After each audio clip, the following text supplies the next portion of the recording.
Thank you, Amanda, and we're live from Altamont, Kansas, and we're here inside Harrison Gymnasium, home of the Labette County Grizzlies. My name is Jack Leake. I'll be the voice of the Grizzlies for this evening. I'm joined alongside Isabel Redford as we're now in Harrison Gymnasium for the first time this season in back-to-back games as Labette County, the Lady Grizzlies, who we'll see first this evening, took care of business of the Pittsburgh Purple Dragons, knocking them off by a score of 53-22. The Labette County Lady Grizzlies sit at 4-0 inside the SEK and 7-1 overall. And the Labette County Grizzlies will play host tonight of the Golden Tornado of Coffeyville. The Lady Nados sit at 0-7 on the season and 0-4 inside the SEK, looking to change that rough record here tonight. But Isabel, they face the tall task of the team atop the SEK in the Lady Grizzlies. If you didn't watch the game on Tuesday, you should go back and watch that one because that was just a fun game to watch. I mean, they did phenomenal on both ends of the court, offense and defensively, and it was just a fun game. They worked hard, and so yeah, Coffeyville definitely has their work cut out for them tonight. But I'm excited to see this battle, and I'm excited to watch our Grizzlies and see what they can do for us tonight. As on Tuesday night, we saw a pretty good dynamic duo in terms of scoring, and that being two seniors, Madison Brannon and Anna Dean, as Madison had 21 points and hit 4 3-pointers, as she's kind of been hitting her stride. That's a career high for Madison, or a season high, as she's broken her season high twice in the last, I think, 3 games. So Madison is really picking up the pace in terms of scoring, and Coach Snyder said, I saw an article in the Parsons Sun, she's finding confidence, and that's kind of what she's been needing, and she's really been finding that. And she was backed up by Anna Dean. Anna had 16 points, and so if Madison and Anna combined for 30 or more, which they combined for 37 on Tuesday, this team is just that much harder to beat. Yeah, and that's, I mean, like you said, that's a great thing to see from your seniors, is that leadership and that drive, especially when, I mean, I saw it really well Tuesday, and I've seen it in games leading up to this, but Snyder's absolutely right. Madison has found her confidence in leading this team, and I think that's also something that helps her going into this. I mean, watching a warm-up, you can tell she's dialed in, she's ready to go, she's focused, and that's exactly what you need out of a leader. So yeah, I'm excited to watch them play as well, and I hope that we see them get some big pointers here tonight as well. As that was the Lady Grizzlies' first game. There will be many more to come, unfortunately, but that was their first game without senior Lauren Forbes, as she hurt her knee, and she's expected to be out roughly a month, so we might see her towards the end of the season. At first, I thought it was a season-ending injury, but hopefully it's not looking like it will be season-ending, so hopefully we'll see Lauren later on in the season. But that was their first game without her this season, and they seem to fill in very nicely, and I would have anticipated that out of a very deep team. I think they play differently in transition. They obviously need Lauren very much, but I feel like they got the ball up and down the court in a very quick manner and was able to finish cleanly on the offensive end. Yeah, and that's something, I mean, we talked about that in the pregame of Tuesday's game, of just who was going to step up, who was going to play, because Lauren was a huge defensive asset to them. But she could also score the ball on the other end of the court. And so I definitely think we saw that, especially out of Carson Stewart and Shelby Wilson. So I think we could look for them again tonight to see if they'll continue to step up and kind of fill that gap. But it's good to know that Lauren will potentially be back, and hopefully we do get to see her some point towards the end of the season. But yeah, I'm excited. I'm excited to see how they continue to adapt to that, because you have to be able to do that as a team, because you can't, like, stuff like this happens and you can't rely on everybody all the time. And so I hope that we continue to see that kind of effort out of them tonight. As Coffeyville in league play is 0-3 on the road, losing at Independence 47-31. In Coffeyville at home, lost to Parsons 53-34, and lost at home to Chanute 68-52, and lost on the road to Fort Scott 68-31. So Coffeyville 0-3 on the road in SEK play. Labette County 3-0 on the road and 1-0 at home in the SEK, with wins against Parsons, Chanute, Fort Scott, and Pittsburgh, and looking to pick up their 5th straight SEK win here tonight on their home floor against the Coffeyville Golden Tornado. We're going to step aside for a 3-minute timeout and come back with starters and tip-off here on KLKC.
We welcome you back now to Harrison Gymnasium. About a minute 45 away from tip-off of our ladies matchup. Starting for Labette County, senior Madison Brannon, as well as seniors Anna Dean, Jasmine Perez, Carson Stewart, and Shelby Wilson. So that'll be the starting five for Labette County. Starters for Coffeyville, number 3, Aubriana Noblet, 5'6" sophomore. Number 24, Taylor Karen, a 5'7" freshman guard. Number 34, Kiara Jennings, a 5'6" freshman guard. Number 35, Madison Powell, a 5'6" freshman guard. And number 50, Trinity Burns, a 5'7" freshman forward. So Coffeyville, as we'll see in the boys' game as well, starting 4 freshmen. The boys, I believe, start 3 freshmen. So very young Coffeyville teams, both in terms of girls and boys, as the girls team obviously starting 4 freshmen against Labette County's 5 seniors. So that doesn't cease to amaze me, as Labette County is finally on the top part of that cycle, where these girls were really good as freshmen, don't get me wrong, but they're at the peak of the cycle, where those really good freshman girls are now seniors. So being able to start 5 seniors is definitely worth noting. Because I think, I'm trying to look for Shelby's senior poster. Is she a junior? I thought Shelby was a senior. I think she's a junior. Let me look here. Maybe she's a junior. I could be wrong. She is a junior. Okay. So Shelby Wilson. So 4 seniors and a junior. My apologies, Shelby. My bad. As starters are being announced, Izzy, give me a couple keys for Labette County to stay undefeated in league play. Well, I think the biggest thing is their transition offense. I think that works really well for them. So I think that's definitely one thing that they're going to have to continue to do even tonight. And can't let their guard up. I think they need to keep their foot on the gas. I think the second that teams kind of are like, oh, we're doing good, we're on top, we're staying with it, that's usually where you can see a couple losses.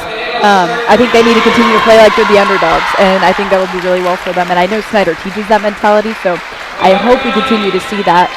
And then lastly, defense. Defense is a huge thing. When we struggle on defense, we struggle in games, and so I just hope that we can have that tonight as well, because that is a huge key for this Grizzly team, and especially with having players like Carson Stewart, like Jasmine Perez, that can really move their feet and have those defensive stops. I think that's a huge thing and definitely a key for winning tonight's ball game. As Coffeyville only averages 37 points a game in league play, as they've played, other than Pittsburgh, the exact same opponents as the Lady Grizzlies. So Coffeyville only averaging 37 points per game in league play, whereas Labette County, to put it lightly, averages more than 37 points a game.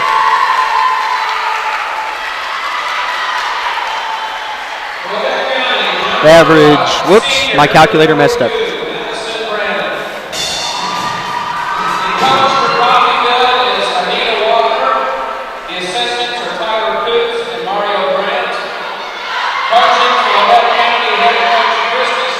.48 points a game.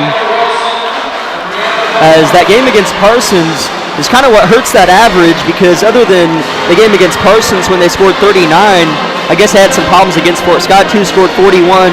They scored 60 on Chanute and 53 on Pittsburgh. And that game at Parsons really was the Parsons girls are no joke. So that, I think, was a good game to open up with and really kind of get knocked down, because they were down late in the fourth quarter and had to come back to win that game. So I think that was a really good opening game in league play for these Lady Grizzlies to experience a deficit late in the fourth quarter on the road against a much improved team with a lot of confidence. And I think that really set the path for them to another league title. And I can't wait for Parsons to come here and play him again, because I think that'll be a dogfight. Yeah, that'll definitely be a good one to watch. Anna Dean set to jump against Taylor Karen.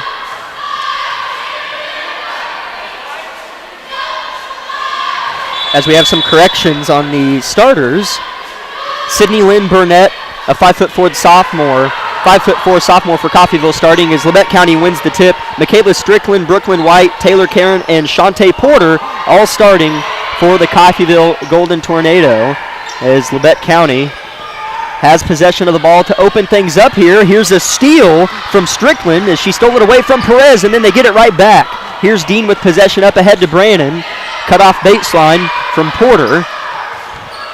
Still Labette County ball. Wilson, low right block. Her pass picked, but back in the hands of Dean. Here's a three from Brandon in the right corner, her favorite spot. Too short. Rebounded by Karen backside. Here's Karen running point. Flips it to the right side. Here's Strickland. Right back to the corner. White. Now Burnett has it. Burnett looks to drive on Perez. Good help side defense from Dean. And I think we have a timeout Labette County already. Or excuse me. Timeout Coffeyville. Coffeyville coached by Anita Walker.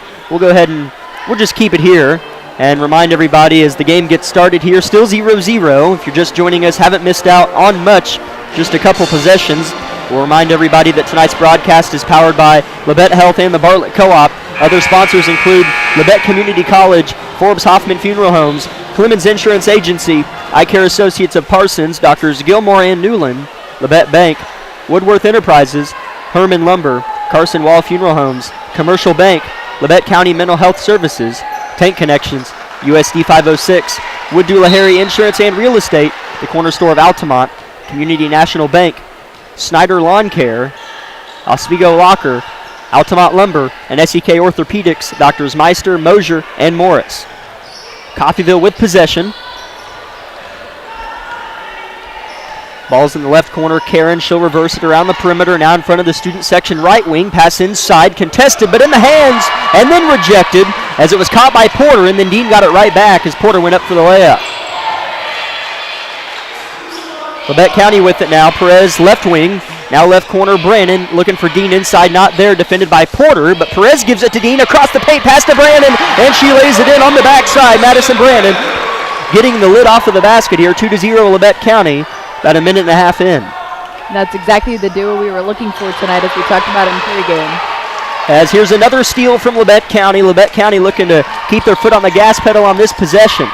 Perez hits Dean, throws across the risky pass, but in the hands of Wilson as she rotates the ball. As that pass was tipped by Karen. Perez with it, looks to drive, gets into the paint, and travels. Labette County with a turnover of their own, giving it back to the Lady NATO here.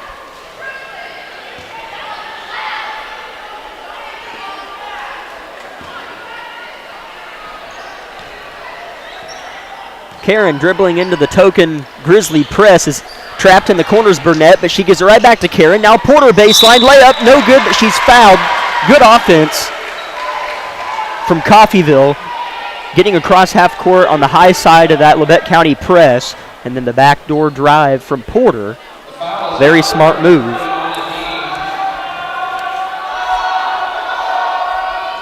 Porter's first free throw's no good. She'll get one more.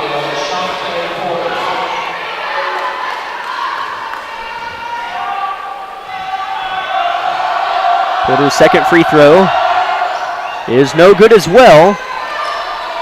No substitutions for either team on those free throws from Porter. Labette County, their fourth possession of the game, up 2-0. Dean with it left of the far elbow as she'll throw it out to Stewart. Now to Perez, bobbles it but gets it and drives baseline. And a blocking foul called, I think, on either Burnett or Porter on the cutoff defense. They're going to get Shantae Porter. First foul of the ball game for Coffeyville. Ball inbounded. Nobody's on Wilson, and her three-pointer's good. She makes them pay. Nobody at all was guarding Shelby Wilson, and she was wide open. Yeah, she'll make those contested, but you cannot leave Shelby open on the outside like that. Great shot by Shelby Wilson. Labette County coached by head coach Christy Snyder. Lady NATO coached by Anita Walker. As a travel here on Coffeyville. Labette County ball doing what they do best, forcing turnovers, and capitalized off of a couple here tonight, up 5-0, almost 3 minutes into the game. Here's Wilson, far side, bounce pass inside to Dean on Porter. Now Stewart looking to drive. Good defense from Burnett. She'll rotate it to Dean. Her pass tip stolen away. Here comes Strickland. Strickland working right to left, picked up by Stewart. Good defense from Carson. As she hits the deck, she creates the loose ball, and a jump ball is called. It'll stay with Coffeyville, but a nice job by Carson getting on the deck as Ashante Smith checks in. She'll replace Anna Dean, as there's the first sub of the ball game. Yeah, Carson was one of those people on Tuesday that I was really happy with her defensive stops, and so it's good to see her starting out this game with a few of those as well. Ball inbounded to Karen. Labette County in a man-to-man defense. Karen guarded by Wilson, switches right to left. White with it, rotates to Strickland near the left corner. Her pass to Porter's tip, stolen away. Ashante Smith on the other end. Her layup is pure. 7-0, Labette County running out in front here in Harrison. Three different scores for Labette County, 7-0 lead. Here's Burnett with it, back down. Perez gets a hand on it, but it's tracked down by Strickland out in front. Her pass intercepted, or the pass from White, intended for Strickland. Here comes Labette County. Brannon here in front of us in the right corner. Labette County working left to right. Coffeyville right to left. Carson drives, shoots, and it's no good. Rebounded by Smith, and she'll kick it out for Perez. She loses it, landed out of bounds, but it was off of the hand of Michaela Strickland, so it'll stay with the Lady Grizzlies as Coffeyville has their first substitution as Olivia Ransom replaces Michaela Strickland. Ransom, another sophomore, extremely young Coffeyville team. They don't have a senior in their varsity roster. As here's Wilson, far left corner, denies the three. They're looking for Smith, and they get it to her. Kick back out for Perez. Her three, oh, it almost fell, but she was fouled as that could have been an opportunity for a 4-point play from Jasmine. As she'll go to the line to shoot three, as that foul's on Sydney Lynn Burnett. Her first personal, second team foul for Coffeyville. Perez at the line shooting three. Her first free throw's good.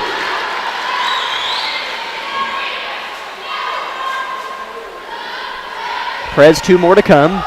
Perez leading scorer with 10 points a couple games ago at Fort Scott. Her second free throw hit every part of the rim and even the glass and fell in. Perez 2 for 2 at the line with one more opportunity. This would put the Grizzlies up 10-0 if she can get it to go. And it's too short. Rebound tracked down in the far corner by Karen as she'll jog it up. Crosses half court, picked up by Wilson. Hands it off to White on the far side, who comes to the top of the key and picks up her dribble. Swamped by Stewart. Pass inside, intercepted by Madison Brandon. Outlet Jasmine Perez. Here comes Labette County. Wilson loses it, has to track it down sloppy in the corner. As a jump ball is going to be called, it'll stay with Labette County. Another substitution for the Lady NATO. Checking in is Tegan Titus, another sophomore.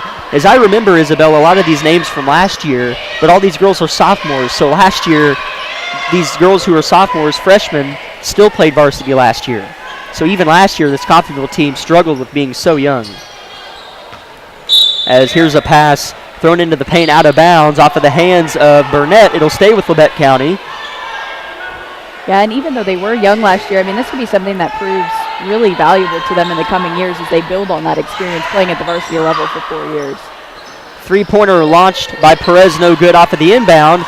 Rebounded by Karen. She's got a few boards tonight. Good pass, but too high. As Titus was the intended target, she would have had a layup, but the pass too high. As Audrey Dewey will check in for Labette County. She'll replace Jasmine Perez. On the court for Labette County, Stewart, Dewey, Brandon, Wilson, and Smith. 3 minutes left in the first quarter. 9-0 Labette County. Stewart with it at the volleyball line, far side. Brandon left elbow. She'll kick it back out to the three-point line. Here's Wilson, opposite corner three. Looked good the whole way, but fell out at the last moment, rebounded by Porter. As Olivia Ransom, who just checked into the game, gets the assist from Porter as she'll walk it up. She's guarded by Wilson. She gets by Wilson, bounce pass for Porter inside. She'll kick it right back out to Ransom. Sloppy possession from the Lady NATO. Burnett's floater in and out. Rebound fought for. It's off the back of Madison Brandon and rolls out of bounds. So it'll stay with Coffeyville. Checking in for Coffeyville is Michaela Strickland. She replaces Sydney Lynn Burnett as Ridley Lynn replaces Shelby Wilson.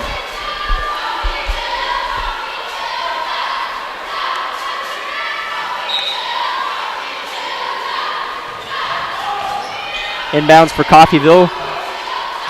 So I believe we have a new substitution. We do. Isabel Sontag, she checked into the game. Driving here is Titus. She'll kick it out to Strickland.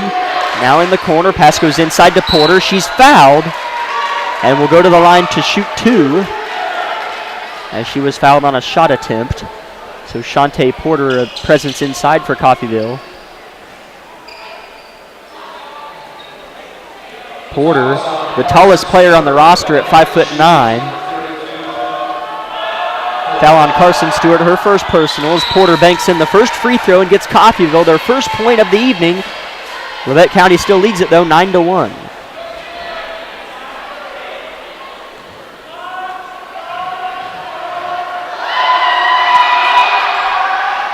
Second one good for Porter.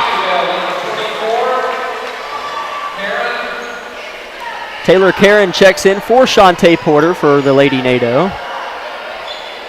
As looking down at the score sheet, Isabel, and writing down Porter's free throws makes me have a PTSD of whenever we missed the three-pointer for the Grizzlies last week as Ridley Lynn lays it in for 2 on this end for Labette County. So our goal for tonight, Isabel, is to not miss any shots. How does that sound? I think that's a good goal for us. As here's a steal from Labette County, pass up ahead, rolls out of bounds, and they'll say it was off of the Lady NATO. It'll stay with Labette County.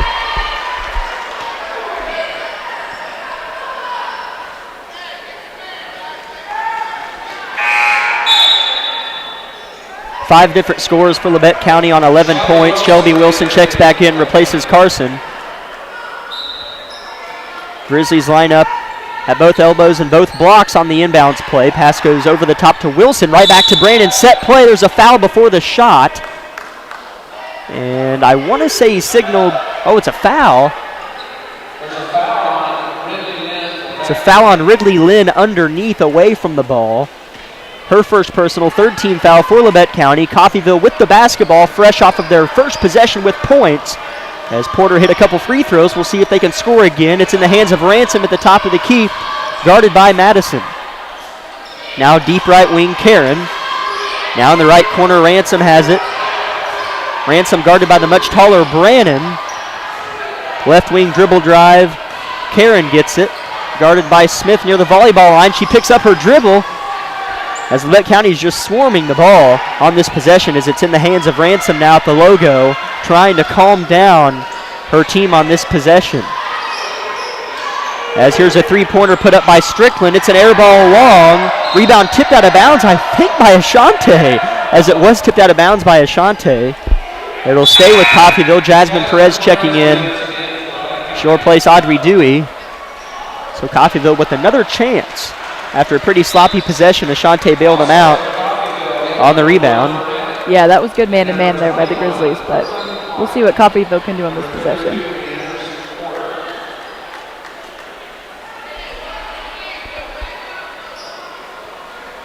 As Coffeyville trying to find an inbounder as they send in a couple subs, shuffling around on the court. 4 NATOs lined up across the court in a perfect line. Strickland inbounds it to Porter, who just checked back in from the corner. She tries to back down Lynn, who hits the deck, and Porter gets a look off, and it's no good, and a foul going the other way off of the rebound.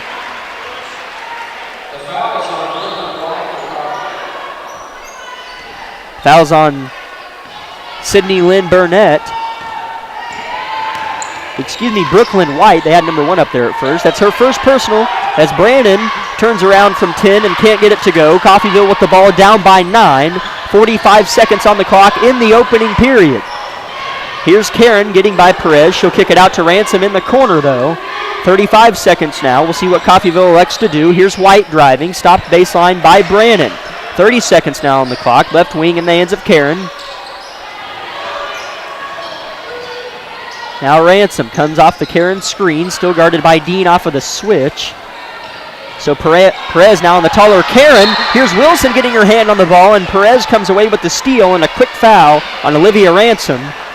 So it'll be Labette County ball with 16 seconds on the clock. That's Ransom's first personal foul. Perez gets it off the inbound from Wilson. 11 seconds on the clock. Perez weaves in and out of traffic and forces a foul underneath, and she'll shoot 2 from the free throw line with 10.1 on the clock. See who they get on the foul. I think it was on Porter. As it is on Porter, that's her second personal. Perez has already shot 3 free throws, and she's now 2 for 4 from the line as she gets the first one to go.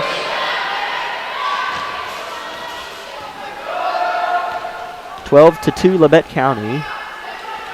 Second Perez free throw good as well. Jasmine shooting free throw as well tonight. She's 4 for 5. As a quick substitution for the final 10 seconds, Madison Brannon is replaced by Addison Rexwinkle, who this is her first appearance. Inbounds goes to Ransom. Coffeyville's got to move it up the court. Here's White off the skip pass, and then a long pass just lands out of bounds. So 3.9 seconds on the clock, Labette County. Maybe going to try to get a heave off here, as no Coffeyville players are pressing. So Wilson's just going to wait and touch it at half court. She's going to get a good, now Dean has it in the corner, gets up an awkward 2 off the glass, no good. So not the cleanest possession from Labette County, but I think they'll take a 13-2 lead at the end of one quarter here on their home floor in Harrison Gymnasium. 13-2, Labette County leads it. We'll take 60 seconds on KLKC. Labette Grizzly basketball is brought to you by Bartlett Co-op with 8 convenient locations in southeast Kansas and northern Oklahoma. Contact Bartlett Co-op for all your farming needs in Bartlett, Edna, Oswego, Mound Valley, Chitopa, Coffeyville, and Big Cabin.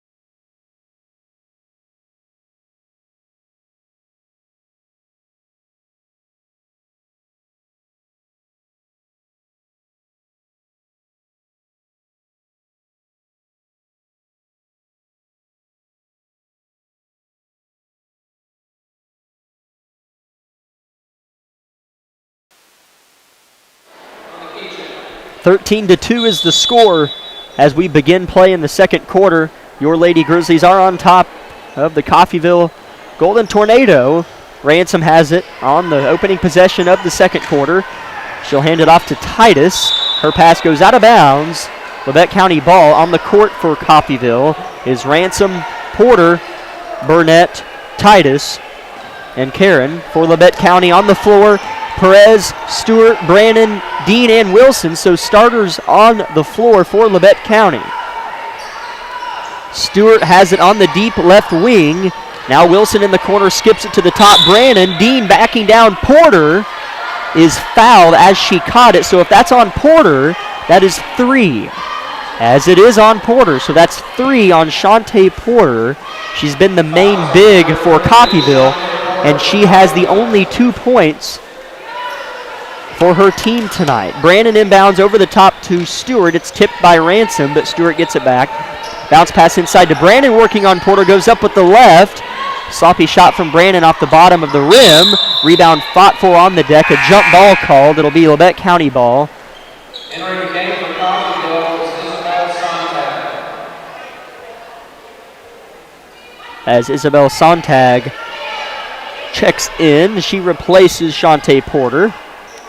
Brannon inbounds over the top to the left elbow to Dean, who turns and gives to Stewart. She'll square up for 3 from deep, and it's strong. She hit one on Tuesday as Perez gets the rebound and misses a floater. Rebound tipped out of bounds. Smart move from Anna not to touch it, and it'll stay with Labette County.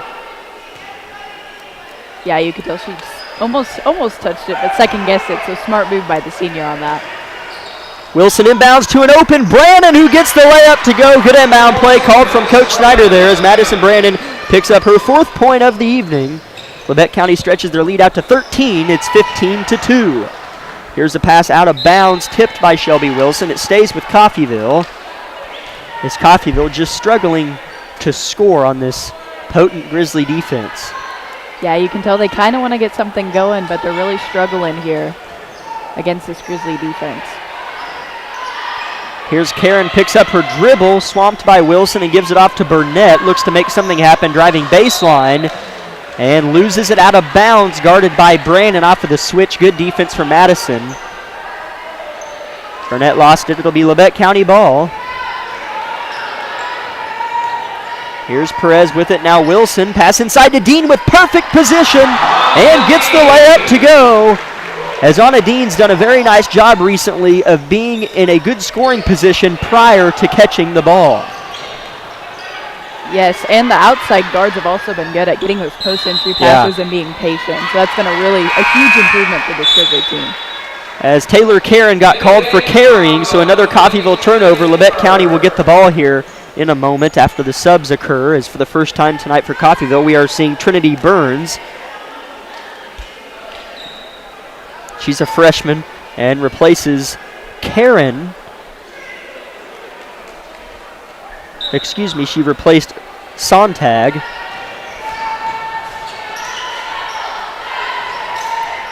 Brannon has it at the volleyball stripe at the top of the key. Ball is being rotated. Dean catches it from the corner, turns and shoots. Knew it was short and got her own rebound and then loses it. And Karen had it but stepped out of bounds. So Coffeyville with opportunities, just not able to make anything happen. Yeah, that can mentally wear on the team such as this, especially when you're 0-7 and you're trying to make something happen, especially coming into Harrison to play such a well-defensive Grizzly defense. Strickland and White come into the game. They replace Burnett and Porter. Porter was playing. He's on the bench now with 3 fouls.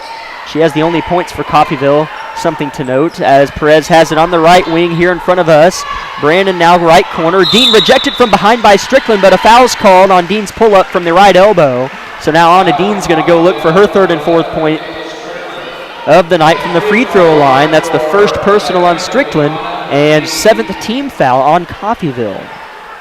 Dean's first free throw's good. She was held scoreless in the first quarter.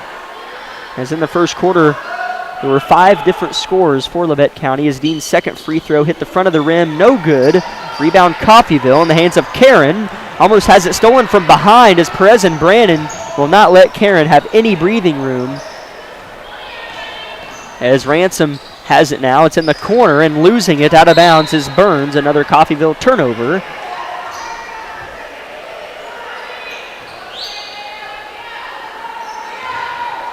Coach Schneider calls in a set play. There's 3 Grizzlies near the paint as it's Perez and Stewart running the guard position. Brandon catches it with position on Burns and is fouled underneath. So she'll go to the line to shoot 2 as she was trying to shoot a reverse layup. Madison Brandon will be going to the free throw line for Labette County. The foul's on number 50, Trinity Hurd. Burns just briefly in the game. That picks up her first personal. 18th foul for Coffeyville as Brandon gets the first one to go. She's at 5 points on the evening. Checking in is Titus, replacing Olivia Ransom. Brandon's second free throw. 2 dribbles and the shot is in and out. Somehow Shelby Wilson got perfect position on Burns and got the rebound. And so Labette County keeps a possession alive off of a missed free throw. Here's Dean left wing with the ball. As Coffeyville's in a 2-3 zone, Brandon catches it short corner, gives it back to Stewart. Long 2-pointer's good. Oh, they say a 3 now. And so Carson Stewart back-to-back games with a 3-pointer, her first points of the night, as the ref initially signaled a 2, as we have a timeout. Coach Walker of Coffeyville. Labette County dominating, up 22-2. We'll take 30 seconds. This is Labette County Lady Grizzly basketball on KLKC Parsons. High school sports fans, follow your team live with the free ScoreStream mobile app. Just download ScoreStream to get real-time scores, photos, and awesome video from your game and your rivals. Plus, follow your favorite teams and friends. Get real-time high school sports from ScoreStream.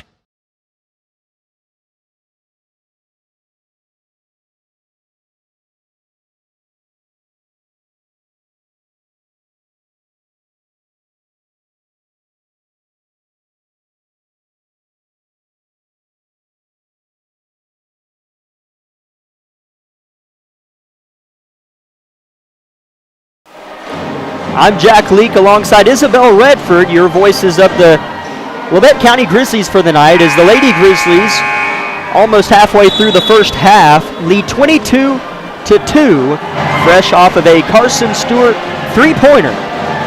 As Isabel break down kind of what we've seen from this dominant performance from Labette County. Really, it's been a defensive game. Yes, they've scored on the other end, but we have seen tremendous defense, whether that's been a press or just playing a great man-to-man and getting the ball tipped or forcing Coffeyville to make those turnovers that have ended up turning into our points. And so they've done a really great job this first half. So let's see if they can keep it up here for the rest of this game. On the court for Coffeyville, Taylor Karen, Brooklyn White, Tegan Titus, the freshman Trinity Burns, the big, remains in the game. She's playing down low for Coffeyville. And Michaela Strickland, the junior, she is one of the 4 juniors on the roster for Coffeyville. Ball's in the hands of White. She's double teamed and her pass stolen away on a Dean right in the passing lane. Here's Brandon, kick out. Here's a short corner jumper for Wilson. Nothing but the bottom of the nylon. 24-2. Shelby Wilson with her 5th point of the ball game. When she's hot, and Shelby is doing really well tonight, shooting the ball. As next week is the Burlington Invitational, as Shelby Wilson last season tore it up in the Burlington Invitational, so we'll see if she does again. It looks like she's kind of warming up for it here in this one as we have a foul on Labette County. It's the second personal on Carson Stewart, still just the fourth on Labette County as a team, so as many turnovers that they have created, they've done it very cleanly.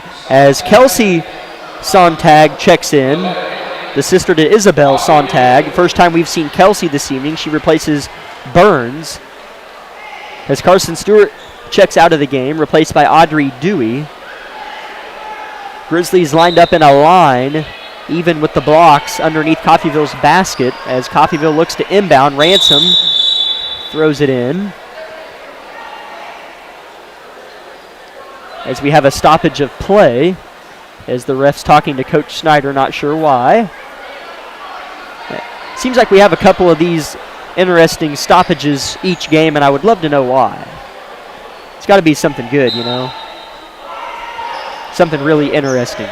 Groundbreaking news, potentially, that we just can't hear. I'm sure it is.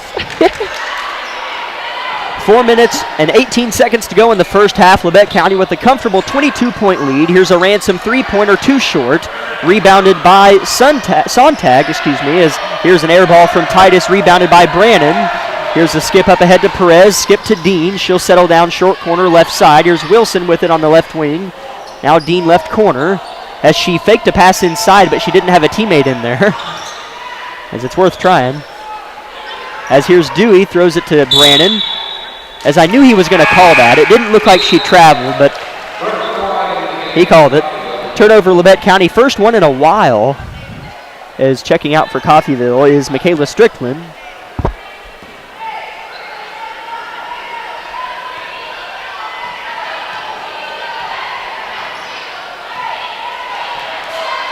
She's replaced by Karen. Here's Karen with the ball crossing the logo at midcourt here, the Grizzly paw. She's double teamed by Perez and Wilson as Perez tries to create the jump ball and reached across the body of Karen and is called for the personal foul. Yeah, it can be tricky on the double teams. It can be really effective, but Jasmine just has to watch herself. Because fouls, refs like to call those easy fouls on those. That is Perez's first personal 15 foul for Labette County as Karen's double teamed again and somehow backs out of it and shoots a three but stepped out of bounds prior to. So turnover Coffeyville as Ashante Smith checks in place of Madison Brannon.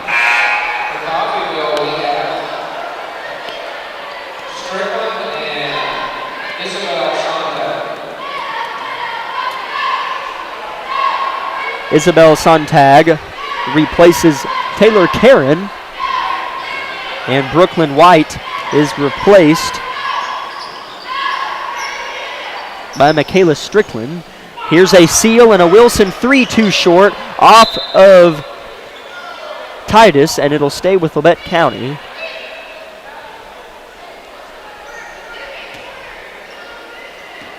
Wilson inbounds right to Dean, somehow gets it, and her layup's no good. It looked good the whole way as Smith traveled. Good call by the far official. As it was kind of blurred up by a lot of jerseys down there, but a good call from the referee. Turnover Labette County.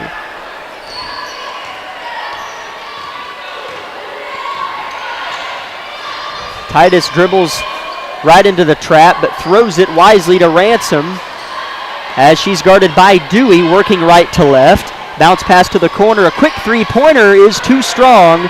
Rebounded by Coffeyville, hitting the deck is Strickland, and she'll give it up to her teammate Ransom. She's guarded by Smith. As Jasmine Perez is on nobody right now, she finally runs across the court to guard Titus, as Perez was like, Ashante, that's my person.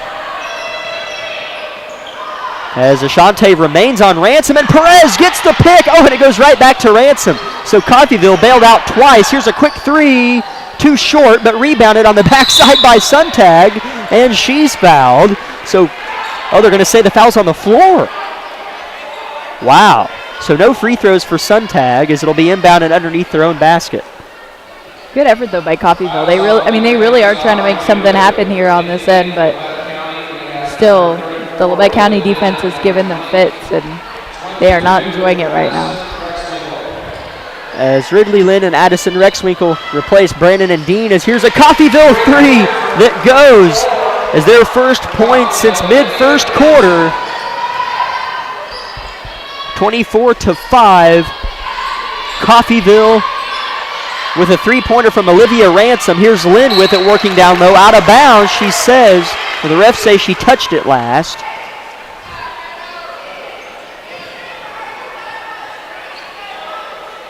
Lead 19 for Labette County. 2 minutes to go in the first half. Ransom with the ball. Titus sets a screen.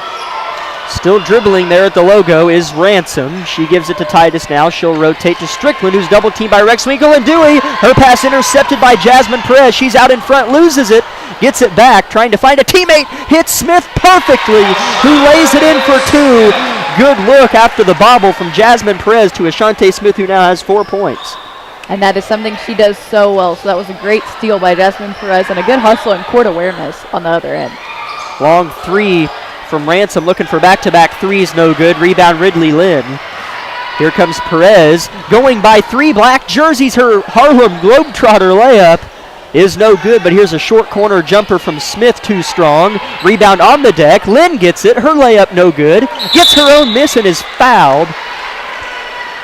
Some Lady Grizzly possessions are a mouthful. Yeah. I got to be honest. I'll have to agree with you on that, but great hustle by Ridley Lynn putting it in and getting a foul called. As that's Kelsey Suntag's first personal, 9th Coffeyville team foul. Labette County yet to put Coffeyville in the bonus, still with 16 fouls. Lynn's first free throw's too short. She'll get one more try. Lynn has 2 points, made a 2-point field goal in the first quarter, and looking to score again here with 60 seconds to go in the second quarter as Ransom takes a seat on the bench, as well as Isabel Suntag. They are replaced by Karen and White. Lynn's second free throw is too strong this time. Rebounded by Suntag this time. Here comes Strickland trying to get out in front. Good defense by Dewey as Strickland picks up her dribble, and that's something that Coffeyville's doing far too much, is just picking up their dribble and letting Labette County have their way defensively. But Karen bails her out and is fouled on her way to the basket, as that's Perez's second personal, 7th team foul for Labette County. So right when I said it, Coffeyville's now in the bonus, shooting a 1-and-1. Here's Karen.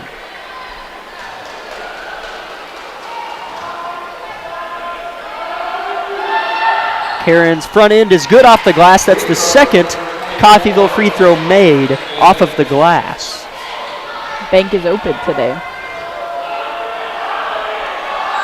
Second one rattles home as well. Coffeyville 4 for 6 from the free throw line. 26-7 is the score. 40 seconds on the clock. As Smith has it, gives to Dewey on the right wing, guarded by Strickland. Dewey gets to the paint, left-handed floater's good off the glass. A strong shot from Dewey, but it worked. Her first points. 8 different Labette County scores on 28 points. They lead by 21. Coffeyville with it and 20 seconds to work with. Here's Karen with it, looking to back down Perez, and gets by her but loses it out of bounds. Another Coffeyville turnover. Yeah, I'm sure that is something their coach is going to talk to them going into the locker room into the second half, is like, take care of the basketball. I mean, that's essentially what's been happening this first half for Coffeyville. Shelby Wilson replaces Jasmine Perez for the final 10 seconds of play in the first half. Labette County now with 7 seconds. Wilson with it on the far left wing, now 5 seconds. Dewey head fakes and travel. So Coffeyville has it with just under 4 seconds on the clock, down by 21, as no Grizzlies are past half court, so they might as well just let it roll. And that's what they do, and they pick it up at half court. Here's a heave, and it looks good from here, and it's too strong from Tegan Titus. So Labette County with a comfortable 28-7 lead here at the end of the first half here in Harrison. So we'll start, they put 10 minutes on the clock. We'll start with a 3-minute timeout here on KLKC and come back with first half breakdown and stats. This is Labette County Lady Grizzly basketball.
We welcome you back now to our halftime show of our girls game as the Lady Grizzlies lead at 28-7 over the Lady NATO of Coffeyville. First half stats first for the visitors of Coffeyville, just 7 points, as I mentioned on the first half. Olivia Ransom hit a three-pointer in the second quarter. She's their leading scorer with 3 points. Taylor Karen and Shantae Porter each have 2, both of those coming from the free throw line. As for Labette County, 8 different scorers. Leading the way just with 5 points is Madison Brandon and Shelby Wilson. Behind those two with 4 points is Jasmine Perez and Ashante Smith. And then with 3 points is Carson Stewart and Anna Dean. And then Audrey Dewey and Ridley Lynn, each with 2 points. So it's kind of nice to have a comfortable lead and your leading scorers have 5 points. So that's just kind of interesting. You know, I don't care who you're playing. I don't care if Coffeyville hasn't won any games. It's just interesting how that falls. You know, Labette County has obviously dominated the first half of play, and you'd think somebody would have 10 or 12 points, but this team is still capable of dominating you, and their leading scorer has 5 points. Which is an encouragement to Labette County because you don't necessarily have to rely on your top 2-3 scorers every game. Everybody can contribute when the time calls for it, and I think that's what we're seeing here is everybody contributing, and like you said, they're dominating Coffeyville in this first half.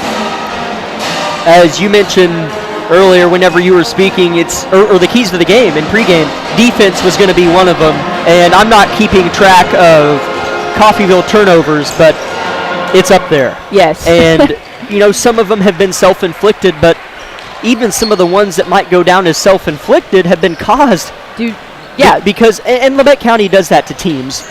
You know, careless turnovers where Labette County physically on the court didn't have anything to do with it. Maybe they just dribbled off their toe or a pass went high out of bounds. Still, Labette County, in a way, forced that turnover. Yes. They just do that to teams. They make teams uptight. They make teams nervous. They make teams anticipate bad plays. Yeah, well, and like that's the other thing is they get a few good stops or really hard. They get a nice trap in the corner or they get some good steals, and that makes a team mentally nervous because, like you said, they're anticipating bad plays. And so you're right, that causes, I mean, I think that's the biggest thing that Coffeyville is going to have to turn around to get back within contention of this ball game is their turnovers, because that has been a huge open door for Labette County, and they've scored on a lot of those. And so I think I think you're exactly right. I think that's something that they're going to have to work on and fix going into this next half. For Labette County, continue to apply pressure, keep making those turnovers, and you'll continue to see the lead widen here. As Labette County leads at 28-7, 3.5 minutes away from the beginning of the second half. So we'll take one more 3-minute timeout. We thank you for listening in to our halftime show of the Lady Grizzlies here on KLKC. We'll take a 3-minute timeout.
As the players make their way onto the court for Labette County, as Coach Anita Walker of Coffeyville wants to use up all the time here.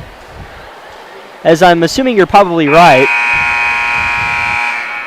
Izzy, in the halftime locker room, as she probably said more than once, we have to take care of the basketball because, again, the turnovers really piled up on them, and, obviously facing a tall task of Labette County, one of the best girls 4A teams in the state. So, it's tough, even if you play a clean game if you're Coffeyville. But, again, it's just about playing the best basketball that you can. And I don't think they played the best basketball that they could have in the first half. They're a better team than all the turnovers that they had. So we'll see what they do here. Coming out of the gate with the basketball is Coffeyville. Taylor Karen has it. Now it's in the right wing to Strickland. As Stewart contests the pass to the top, Karen has it. Karen tries to drive baseline, gets by Stewart, gets to the rim, and she's rejected from behind by Carson Stewart, as that was one of Coffeyville's better possessions. But playing spoiler was Carson Stewart coming from the block. Yeah, that was something. That was definitely a much better possession to start this first half. So we'll see if Coffeyville can continue to perform like that, but Labette County is still getting the best of them. Three-pointer from Stewart was too long. It was an air ball, saved by Perez, but in the hands of Ransom. So Coffeyville looking a bit more comfortable. Perez pokes it away from behind, but recovering is Strickland. And she'll kick it back out to Karen now. Or that's Brooklyn White. As White contests and is fouled, I think, by Anadine.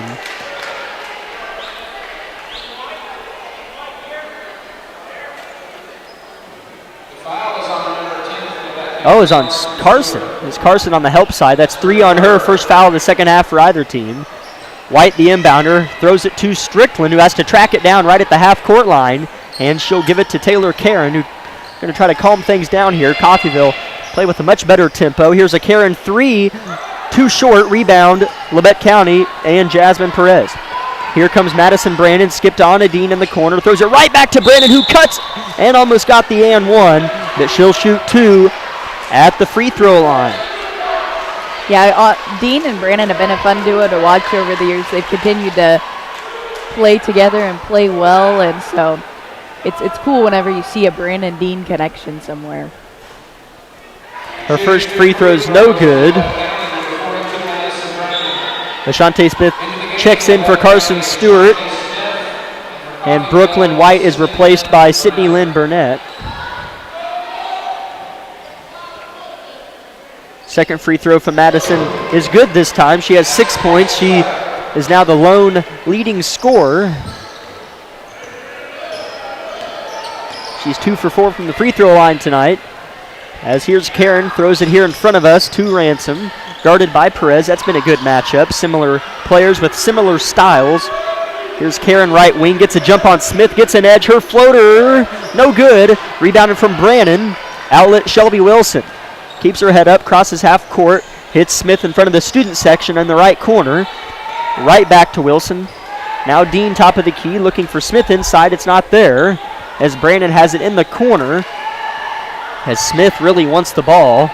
There on the low blocks as the guards continue to rotate it around the perimeter. Here's a Brannon 3, and it's good, as that was kind of a step back. She wasn't near set for that. She caught the pass inside the arc and had to kind of drag herself back to put it up. She has all 4 Labette County points, as here's another Labette County steal. 32-7 they lead. Madison Brannon, fresh off of a three-pointer, loses it. That's uncharacteristic, as Ransom takes it away. Here comes Coffeyville. Karen with it. Karen picks up the momentum here. Gets to the elbow, keeps driving on Wilson, as an offensive foul is called on Taylor Karen, as Shelby Wilson hit the deck as Karen extended and gets called for the charge. Her first personal. Second team foul for Coffeyville, as they had quite a few of those in the first half.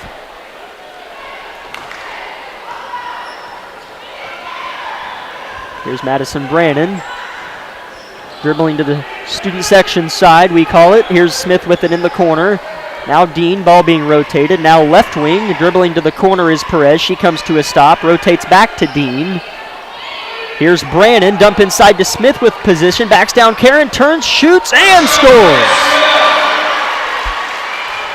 Shantae Smith with a solid 6 points, and man, if she still has a quarter and a half to add on to that, but if Ashante, I always say this, but I like to fantasize, you know, if Ashante can average 6 to 8 or just score 8 to 10 each game, I mean, man, that's big help as well. That's huge help. And I mean, even from a defensive end, she's been a very aggressive player. I've been very impressed to watch her this season. So great work by Ashante. Another foul on Jasmine Perez. That's 3 on her as Ridley Lynn and Addison Rexwinkle both replace Shelby Wilson and Anna Dean. That's her third. Ball inbounded to Burnett. Labette County wasn't ready, and Burnett makes them pay, knocking down the long two-pointer. Burnett with her first points of the game. That's now 4 different Coffeyville scores. They have 9 points now, trailing 34-9, nearing the halfway mark at 4 minutes in the third quarter. Perez put the ball on the deck in a sloppy position, dribbled right into 3 black jerseys and loses it. Here comes Karen. Bounce pass, Strickland, drives baseline, layup, no good, but she's fouled. So now Michaela Strickland will go to the line to shoot 2. Coffeyville, as we saw Tuesday against Pittsburgh, who struggled in the first half, Coffeyville, like them, coming out and playing a much better second half. Yeah, and I think that's something the Grizzlies are having to adjust to right now. I think those few turnovers there and kind of the more sloppier possessions, I think Coffeyville's finding a little bit of an open door, but we're going to see how Labette reacts to that. Strickland knocks down the first comfortably. She has one more. Takes 3 dribbles, squares up. It's a high arcing free throw. No good, but it went high, and it's in the hands of Shantae Porter, who we haven't seen for a while. She's playing with 3 personal fouls. So Coffeyville with the chance to make this a 3 or 4 point possession. Here's Karen, left wing now. Burnett comes off the Strickland screen, gives it to Ransom now, top of the key. She'll step back for a 3-pointer, and it's too strong, and it's rebounded by Michaela Strickland. Coffeyville looking much more comfortable. Another Ransom 3 too short, and this time tumbles out of bounds. It'll be Labette County ball. And you know something I'm very passionate about is boxing out and rebounding, and so that I know you are. You complain about my Jayhawks I do. not doing that quite a bit. But you are right, I will. It is true. I mean, that's such a pivotal part of this, and I think that's something that Labette County got lucky on that end, but definitely something that needs to continue to improve. Dewey has it on the right wing, guarded closely by Ransom. Addison Rexwinkle with it at the top, gives it back to Dewey, who has a crease this time and is fouled as she took the hole. That's on Olivia Ransom. I believe that's 2 or 3 on hers. That is 2 on Ransom. That's the 3rd team foul for Coffeyville. Labette County matches that with 3 team fouls of their own.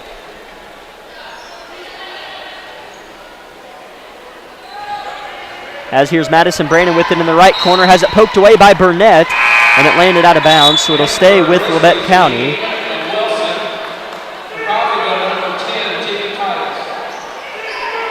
As Tegan Titus checks back in for Michaela Strickland. Audrey Dewey's going to inbound it, and she'll give it to Shelby Wilson. Wilson gives to Addison Rexwinkle. She'll rotate it back to the right side to Dewey. Looks to drive baseline, cut off by Porter. Here's Wilson, denied the 3-pointer, but Dean will take it. Oh, and it was in and out as Anna was looking for a 3-pointer and almost got it. Rebounded by Coffeyville. She's definitely taken them before, so she was not afraid to shoot that shot in any way. A good bounce pass from Karen to a cutting Ransom as she hit the deck, and I think she was in the motion of shooting, and they'll say no, it was on the floor. That's her second personal. As that's on Audrey Dewey, her second personal.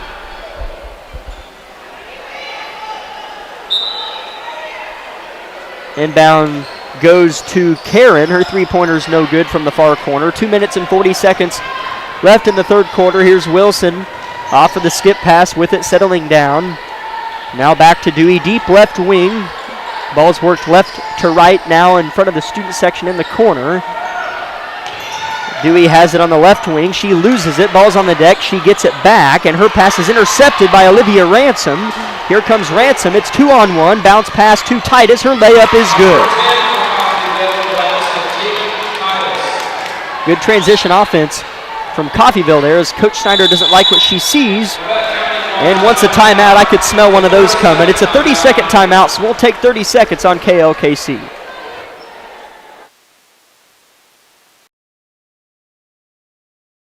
High school sports fans, follow your team live with the free ScoreStream mobile app. Just download ScoreStream to get real-time scores, photos, and awesome video from your game and your rivals. Plus, follow your favorite teams and friends. Get real-time high school sports from ScoreStream.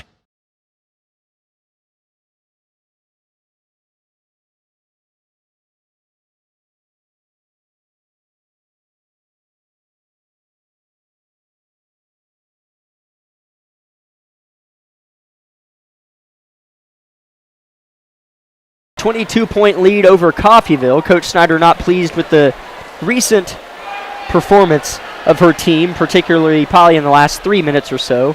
Really, you could go as far to say the whole third quarter, as Labette County is only outscoring Coffeyville by 1 point.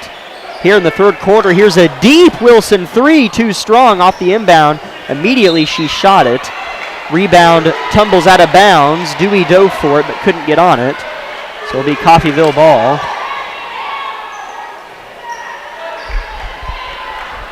Here's Karen. She jogs it up, left to right, switches right to left now on Wilson, and she stopped at the free throw line. As it's stolen away now by Anna Dean. Much better defense by Dean in that possession, reading the pass, getting in the lane, and getting a turnover for the Grizzlies. As Dean was triple teamed, as she'll find an outlet to Dewey, who jump stops, and her left-handed hook is good, as I think she was kind of surprised that she made it. She has 4 points with 90 seconds to go in the third quarter. It's been a much longer third quarter than we're used to seeing. As here's a deep three, good from Tegan Titus. She has 5 points, and she emerges as the leading scorer for Coffeyville. Rexwinkle with it. Now to Wilson, deep left wing, guarded by Titus. Right back to Rexwinkle. She's open, but doesn't take the three. Throws it inside to Dean. Fakes left, goes right on Porter. Her layup's no good. And rebounded by White. She's pushing the pace. It's a 3-on-3 situation. White shot off the glass is no good, but a foul on the shot. So White will shoot 2. They're going to get Audrey Dewey. That's 3 on her. 5 team fouls on Labette County. Shooting 2 is Brooklyn White. First one's no good.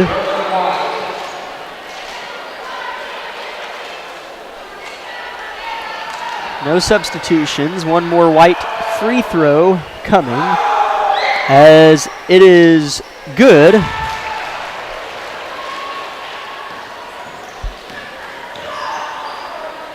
As here's Dewey with it on the right side. She picks up her dribble and finds Rexwinkle at the volleyball line to bail her out. She was guarded heavily by White as Dewey has it still. Now Lynn back to Wilson in the corner. 35 seconds to go. Here's Dewey, looks to drive, finds a hole and jump stops and reverses it. Here's a Rexwinkle 3 off to the left. Rebounded by Anna Dean, and her putback is no good, but she's fouled from the high side. So Dean will go to shoot 2. We'll see who they get on the foul. It'll be the 4th Coffeyville team foul. They'll get Brooklyn White. That's her 2nd personal.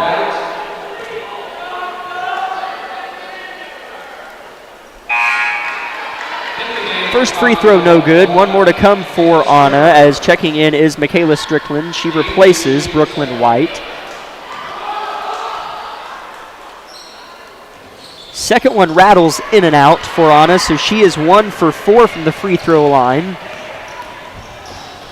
Labette County hovering around that 45 to 50% mark from the free throw line tonight. They've shot a decent amount. Here's a jumper no good from Karen, rebounded by Audrey Dewey. A good physical crash on the glass that time from Audrey. She tries to get an edge on White and shoots and almost made it, but drew the foul, so a really aggressive play, both on the rebound and the attack from Audrey Dewey, going the full length of the court. Yeah, that was great by Audrey on that play, and that's exactly what you want to see in a box out and rebound, is you get your man out of the lane so that you have a clear run at the ball, and that's exactly what Audrey did down there. So great work by Dewey.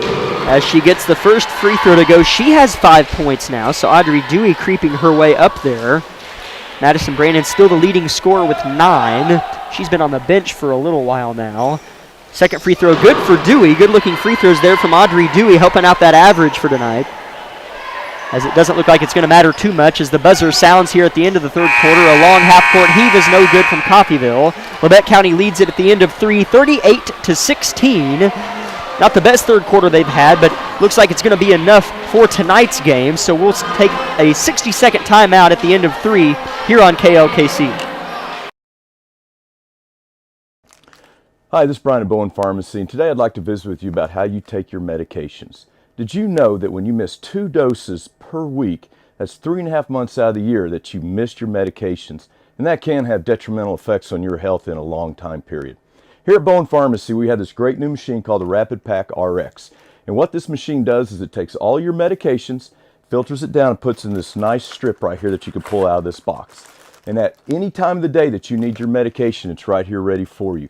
Whether you take it 1 a day, 2 a day, 5 a day, or 6 times per day, we can make that happen for you. It's all interfaced with our pharmacy system, and when it runs through, it puts all those times down for you. It even prints the medications on the strip, and you can take it throughout the day without having to take your bottles with you. It helps you stay compliant, helps you stay healthy, and it's going to give you a long life to live to enjoy. Here at Bowen Pharmacy, we're always thankful that you choose us to be your local provider. Thank you and have a wonderful day.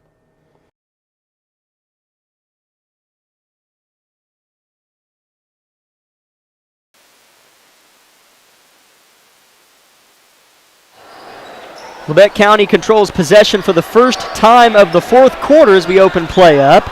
They lead 38-16. Here's a Carson Stewart 3 at the front of the rim and falls home as she gives a little fist pump. As Carson Stewart with 2 3-pointers on the game, hit that one from the top of the key. That is 6 points for Carson Stewart. Titus has it. She's hit a 3, scored 5 points in the third quarter. Smith strips it away from Titus, but she stepped out of bounds after she stole it away. So it will stay with Coffeyville. Great hustle, though, by Ashante. That's the defense we're used to seeing from her, and that's something that has really benefited the Grizzlies this season. Burnett inbounds, poked away by Dean. Perez cleans it up. Here's Perez, bounce pass to Brandon, too far behind her, pass pinballed around, but it corrals in the hands of Brandon in the corner, pass inside to Smith, takes a power step, loses it. Burnett active inside, but a foul probably on Burnett, as Porter was underneath and Burnett seemed to get the contact, as that is on Burnett, her second personal, 6th team on Coffeyville.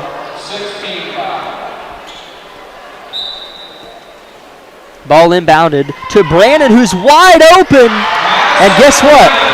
She made it. You cannot leave Brandon open like that. She will score all day long, and that's exactly what she did. It's the second time Coffeyville has left the inbounder in the corner wide open. First it happened in the first quarter with Wilson, and now Brandon wide open. As an entry pass is tipped out of bounds by Brandon, it'll stay with Coffeyville. As I thought he called a foul, as he did get a push on Madison Brandon, so that's 16 fouls for Labette County, and that's only Madison's first personal as 2 new Lady NATOs check in. It's Ransom and Brooklyn White replacing Sydney Lynn Burnett and Tegan Titus. The inbounder is Karen. She inbounds to Porter over the top. Now Ransom with it. Ransom just checked in. Karen switches left to right, guarded by Stewart. Bounce pass to Porter, pass inside, tip stolen away as Dean was on the tip, and Ashante stole it away. Good pass from Brandon to Dean. Her left-handed layup's too strong, but she got pushed in the back, and she'll shoot 2, but what a beautiful pass from Ashante to Anna, or was it Madison? I already forgot. There were so many of them in transition. It was Madison. Thank you. Anna's first free throw's good.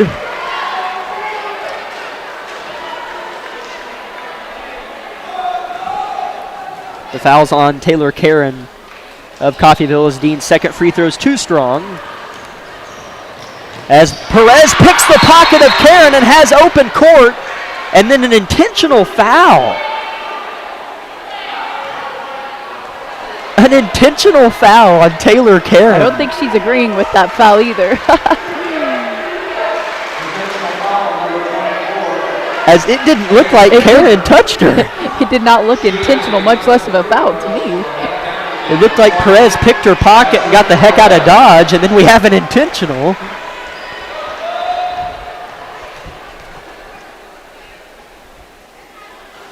As Perez's first free throw is no good.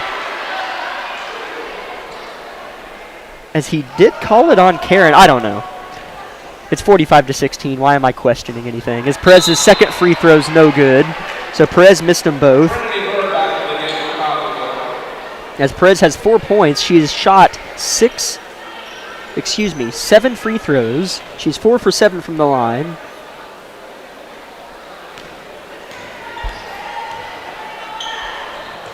As Stewart has it, as Labette County gets possession, as it was an intentional foul, as there was a set play for Brandon to shoot it at the top of the key, but well defended by Coffeyville.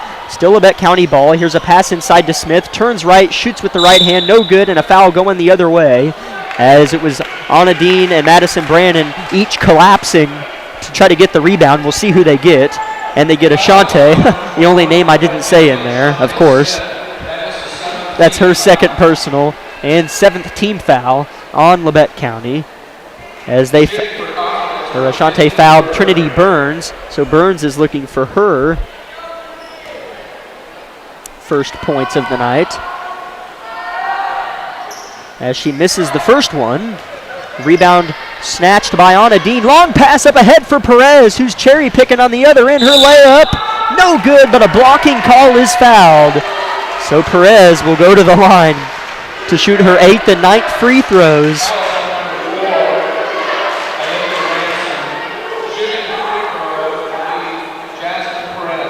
That's 3 on Ransom, 9 team on Coffeyville.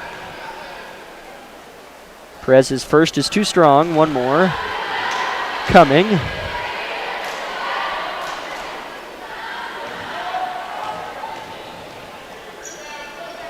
Jasmine's second, good.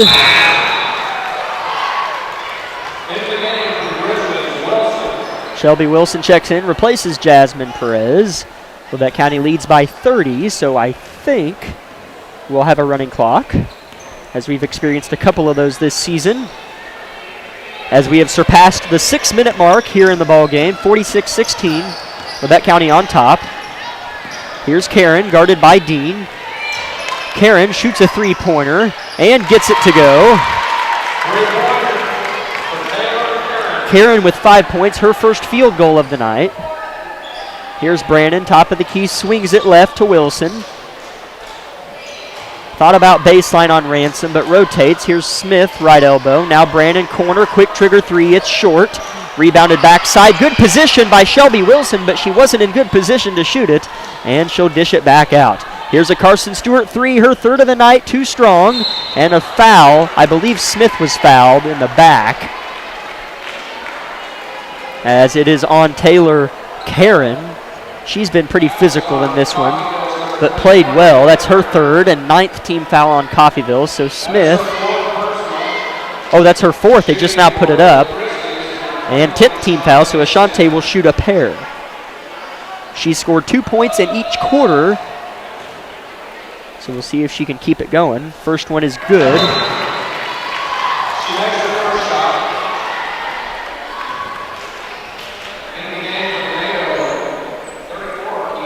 Michaela Strickland takes a seat. She's replaced by Kiera Jennings. First time I believe we've seen Jennings tonight. So we had another substitution. As Tegan Titus replaces Trinity Burns, and Sydney Lynn Burnett replaced Brooklyn White. Ashante's second free throw is in and out. Rattled hard in the rim and fell out. Rebound Titus. Now to Ransom. Here's Karen, picked up by Carson Stewart this time.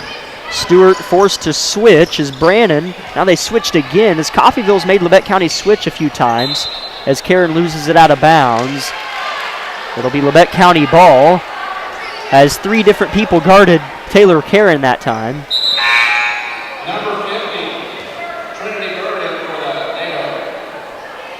Trinity Burns was on the bench with not even enough time to take a sip of water. As she's back in as she replaces the freshman Jennings. As Dean gets it and throws it into Smith, deep in the post, kicks it out to Wilson, right wing, outside of the perimeter. Now Dean with it on the left corner, dribbles in, kicks it to Brannon, nothing there. So she does the same thing and kicks it out. Here's Dean, gets past the free throw line, pull up bunny floater, no good, rebounded by Ashante. She goes up, loses it, an interesting possession here as Brannon gets it now.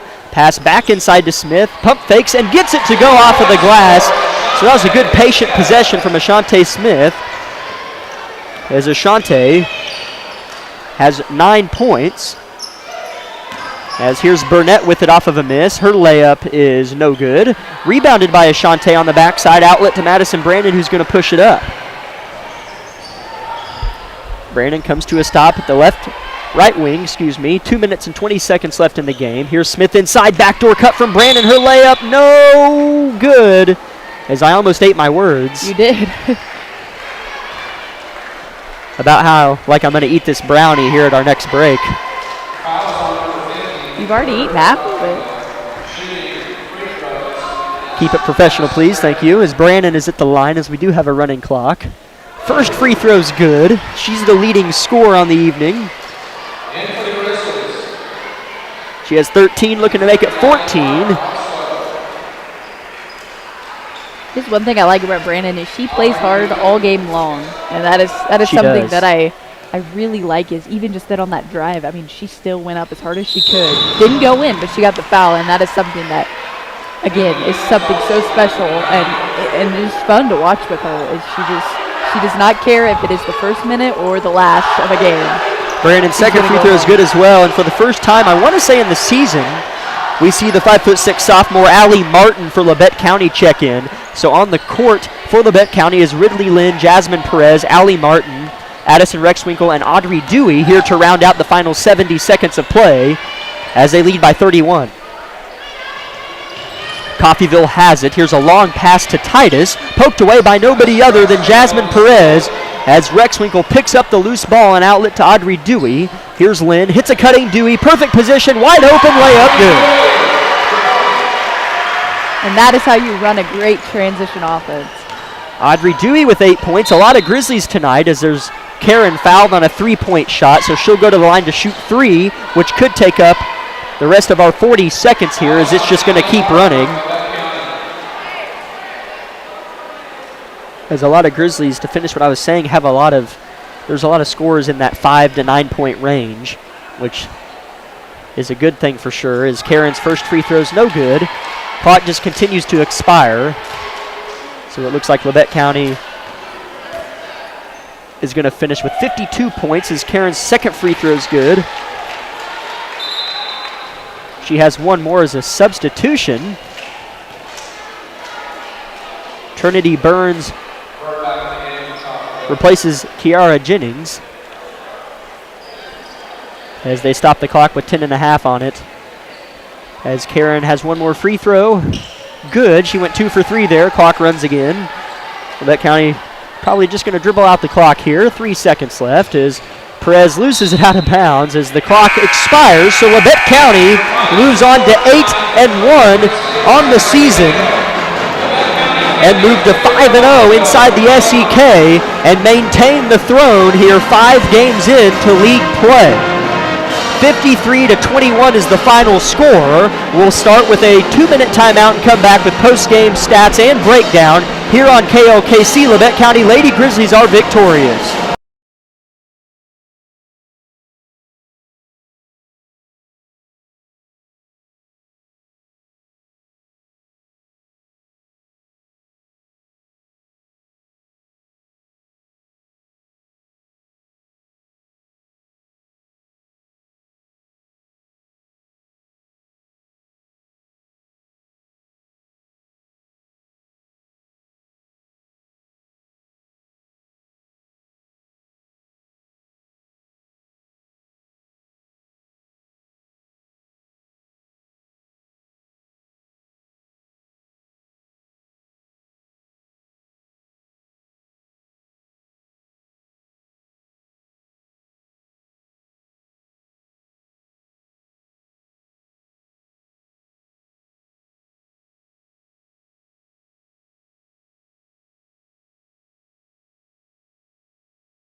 as the Lady Grizzlies stay at a perfect 5-0 inside the SEK as they just momentarily ago knocked off Coffeyville 52-21. Leading scores for Labette County, Madison Brannon, as she led them on Tuesday night as well. Tonight with 14 points behind her, Ashante Smith with a very nice 9 points. Audrey Dewey with 8 points.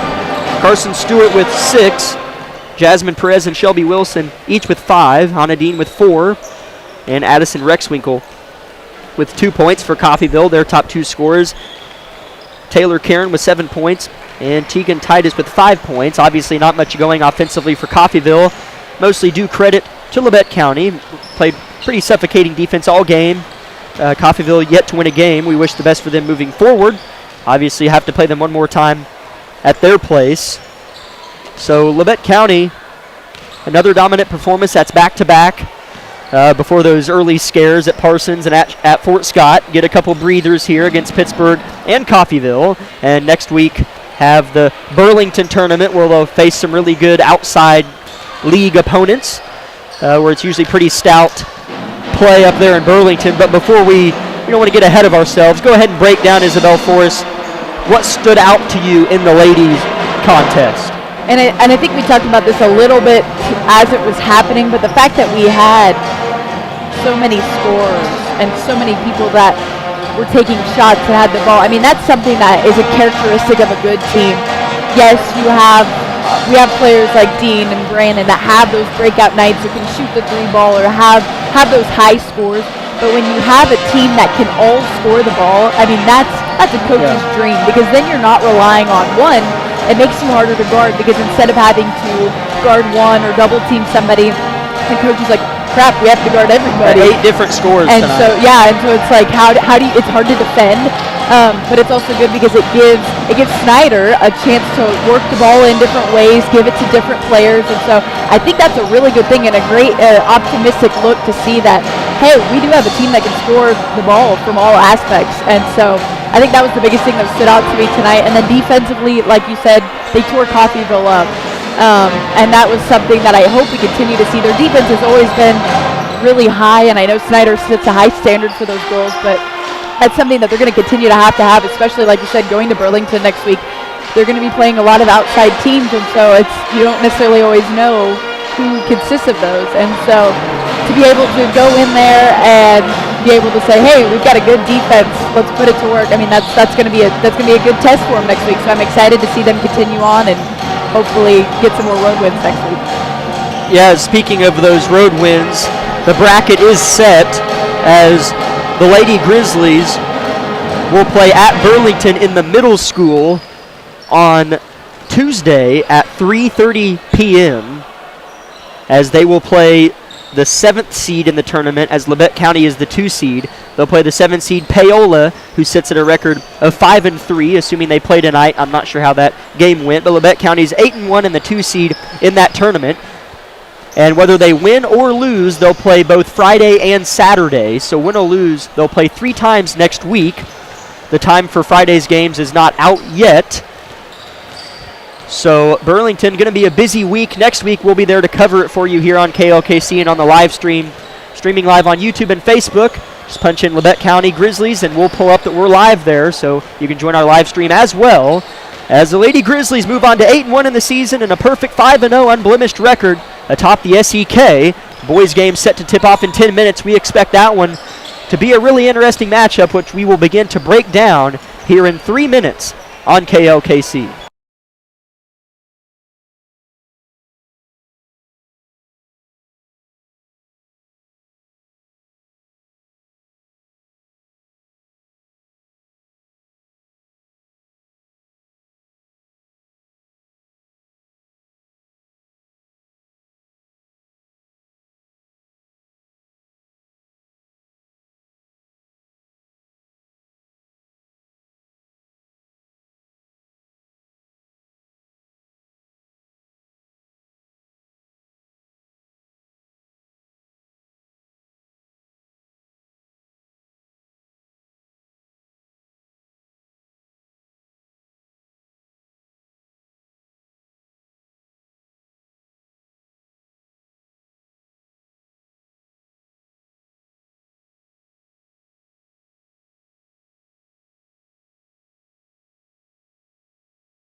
Thank you, Amanda, as we are now set to begin pregame for our boys matchup. And this is a game, Isabel, that I have been anticipating since the schedule came out, just because I think that it's going to be a really tight game, as Coffeyville sits at 3-2 on the season, Labette County at 2-6, as they're tied inside the SEK, as other than Pittsburgh, who's at the top of the league, there's, I believe, a three-way tie between Coffeyville, Independence, Labette County. Maybe there's a four-way tie with Chanute in there at 2-2.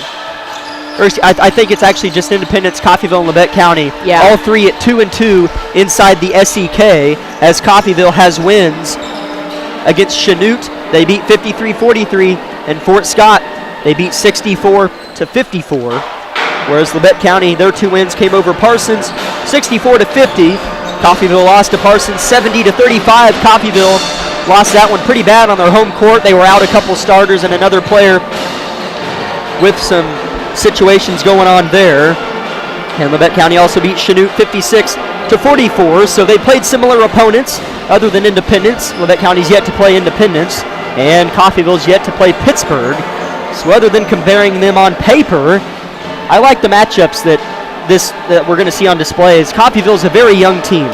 They start 3 freshmen, and I recognize some of these names on their roster. Zay Logan, D.D. Shobe, he's a junior, a 6'4" junior. JoJo Hernandez, a 5'8" sophomore. Another player I recognize is the senior Caden Herring. He's 6'3". Ethan Viets, good shooter, 5'11" senior. So I just recognize a couple names going down there, and I'm excited to see Coffeyville's freshmen because I know that they're pretty highly touted. I've heard a lot of good things about them, and their head coach Griff Walker's done a nice job with them there in Coffeyville. And so this is one of those games where I genuinely think it's going to come down to the final 2 minutes.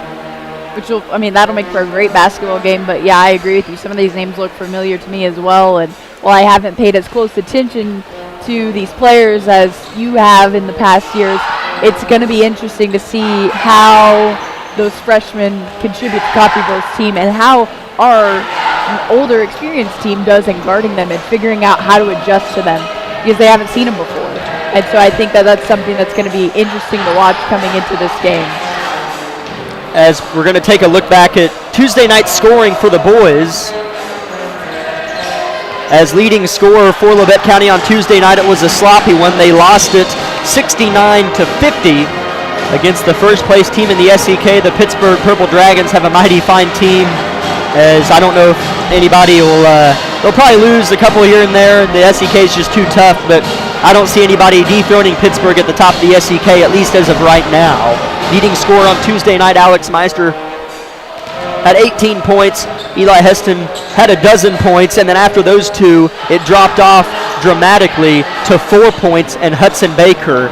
As I think if this team's going to want to be successful, you're always going to get anywhere from a combined 25 to 30 from Alex and Eli, but it's where the other, you're not going to win games scoring 30 to 45 points a game most of the time in the SEK, and you're going to get 25 to 30 out of Alex and Eli, so who's going to provide the other 30 to 40 points to get your scoring up to 60, 65 points a game? Who's that going to be? 4 from Hudson and then 2 from Trey, Griff, and Chase. Not going to work. Yeah. If I'm being blatantly honest. And, they're playing the best team in the SEK, but aside from Alex and Eli, I don't care how you structure it. Aside from those two, you're going to have a total of 30 to 40 points if you're going to want to win most games. Yeah, well, and again, I'm not comparing girls' team to the boys' team because it's different leagues, different scenarios, but you got to have to look. Like, they utilize Madison and Anna, their bigs, so well, and they're 2 of the leading scorers. And granted, Madison also works outside on the guard at times, but you still have her working in the paint, and you have your have Anna in there as well, making those plays, looking for those post options. So I think you're right. I think they've got to work through Hudson, and that's something that they have to continue to strive for, is to be patient on those post entry passes and look for him. And Hudson has to step up and have some confidence and take some ownership, because he needs to own the paint down there. He needs to have that as his house mentality and go to the basket and score. And so I hope that that's what we see tonight. And I know that Coach works with him, and I know that the boys have a lot of trust in him. And so I just think that's something that hopefully we see tonight, but something that I hope that they continue to improve on, especially, like you said, if they want to win games, that is definitely something they're going to have to work on.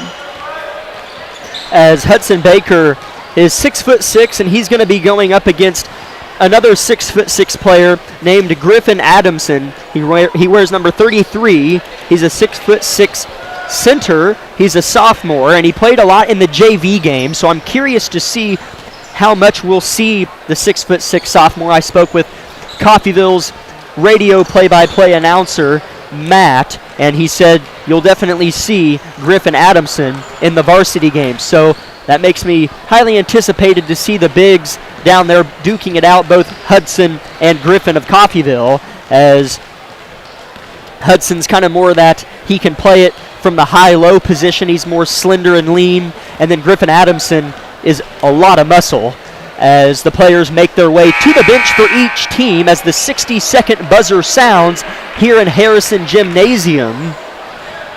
As starters for Labette County look to be Alex Meister, Chase Carnahan, Hudson Baker, Eli Heston, and I believe I see Xavier Phillips with his top off. So a potential starting lineup change from Coach Argerbright, as we are awaiting Coffeyville to take off their shooting tops, so we're not sure of their starters yet. But prior to that, we will have the national anthem here in Harrison, as the PA announcer is reading off the Acacia rules page, and then the national anthem will follow. So we'll step aside, and to be safe, we'll go with 4 minutes. We'll take 4 minutes and come back with tip-off and get you those Coffeyville starters here on KLKC.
as tip-off is nearing.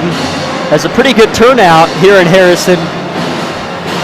As one thing I'd like to mention before we rattle off the starters again is, as out of all the places that we've been, Circle, Fort Scott, Chanute, everywhere, I haven't seen a better student section than Labette County's. I would have to agree Look at with how you many on that. students are over there. They're packed. I have seen places with like one row of maybe 10 students. Yeah, and I mean that's kind of, I mean, it's kind of sad, honestly. I mean, so starters for Coffeyville: number 3, Zach Slavin; number 10, Aaron Turnstall; number 12, Ethan Vietz; number 15, Jacob Horner; and number 24, Caden Herring, who will be jumping against Hudson Baker. Herring a senior, Horner a freshman, Vietz a senior, Tunstall a freshman, and Slavin a senior. As Hudson tips to Meister, who gets it and loses it. And he gets it right back from Carnahan. Meister turns and shoots, and a travel is called, as it was a set play from Coach Argerbright right out of the tip for Hudson to tip it forward and try to get out in transition, as Xavier Phillips is starting for Labette County, and I kind of like it. I like the height that Argerbright's putting on the floor, as Hudson Baker gets out of position, and luckily losing it out of bounds is Slavin, but they'll say it was out on Hudson, as Coffeyville threw it all the way down to the other end of the court. So a couple of sloppy possessions from both teams, except Coffeyville will still get it. Slavin inbounds over the top to Herring, guarded by Baker. Herring loses it, he falls on it, and he'll give it up to Vietz, who drives, and he travels. So both teams out to a sluggish start. Labette County with possession. Coffeyville is going to pick them up full court man-to-man. yeah, you can tell there's a very high tempo running right now, so I think both teams just need to slow down, settle in, and get rolling. As Heston is guarded by Turnstall. Now Slavin is guarding Meister, who has it on the right wing. Now Phillips, top of the key, guarded by the smaller Horner. So a potential mismatch on Phillips' advantage there as Heston drives to the short corner. As hitting the deck hard is Horner. Here's a three-pointer from Meister, and it falls home over the front of the rim for Alex Meister. 3-0 Labette County, credit Alex Meister. Here's Ethan Vietz guarded by Carnahan. As a foul, I think, on the ball, as it is on Chase Carnahan. He picks up an early one, not quite a minute into the game.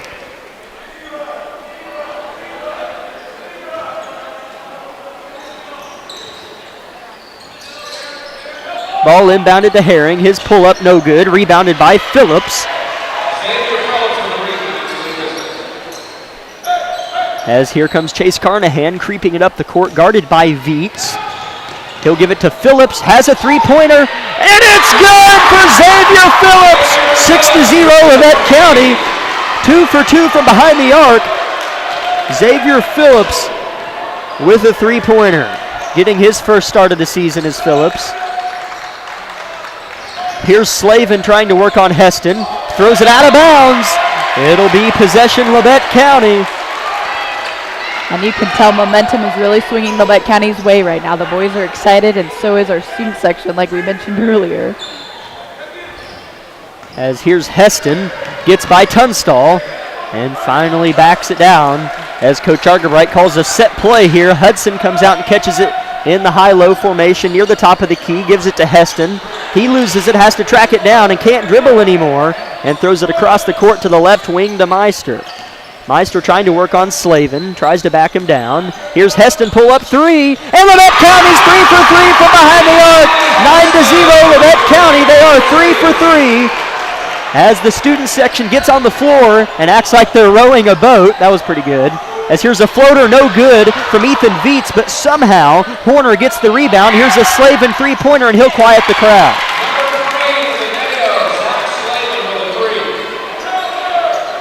So Labette County shooting 100% from behind the three-point line.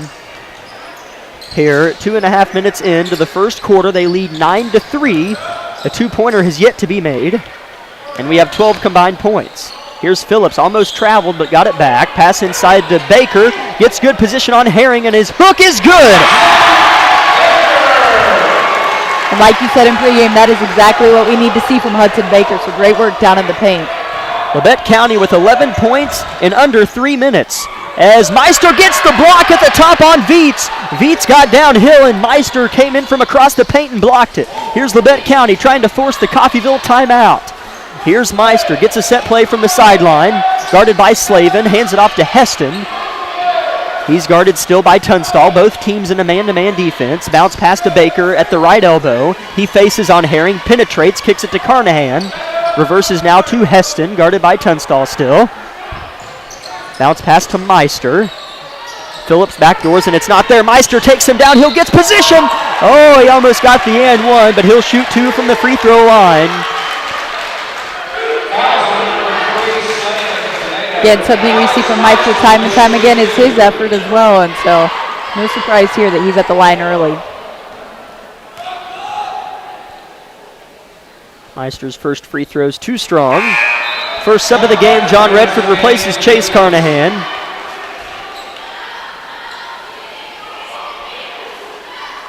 Meister has one more free throw coming. And it's short. Wow, uncharacteristic 2 misses from Meister, but he somehow gets his own rebound. What a fabulous play by Alex Meister, but Eli Heston traveled, so that kind of negates the play from Meister. So 11-3, Labette County leads it. They've made all 3 three-pointers they shot. They held a 9-0 lead.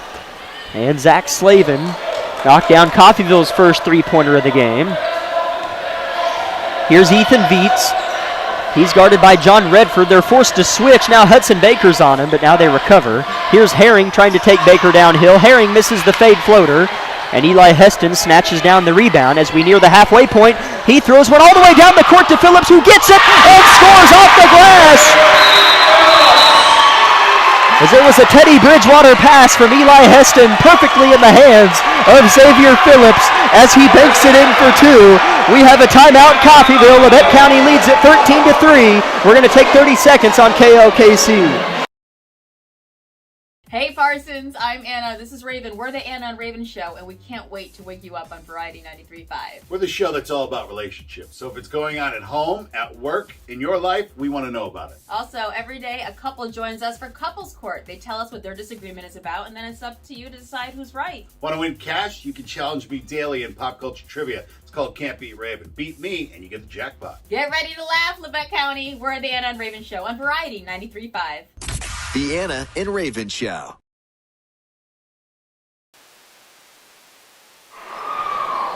Labette County holds a 13-3 lead.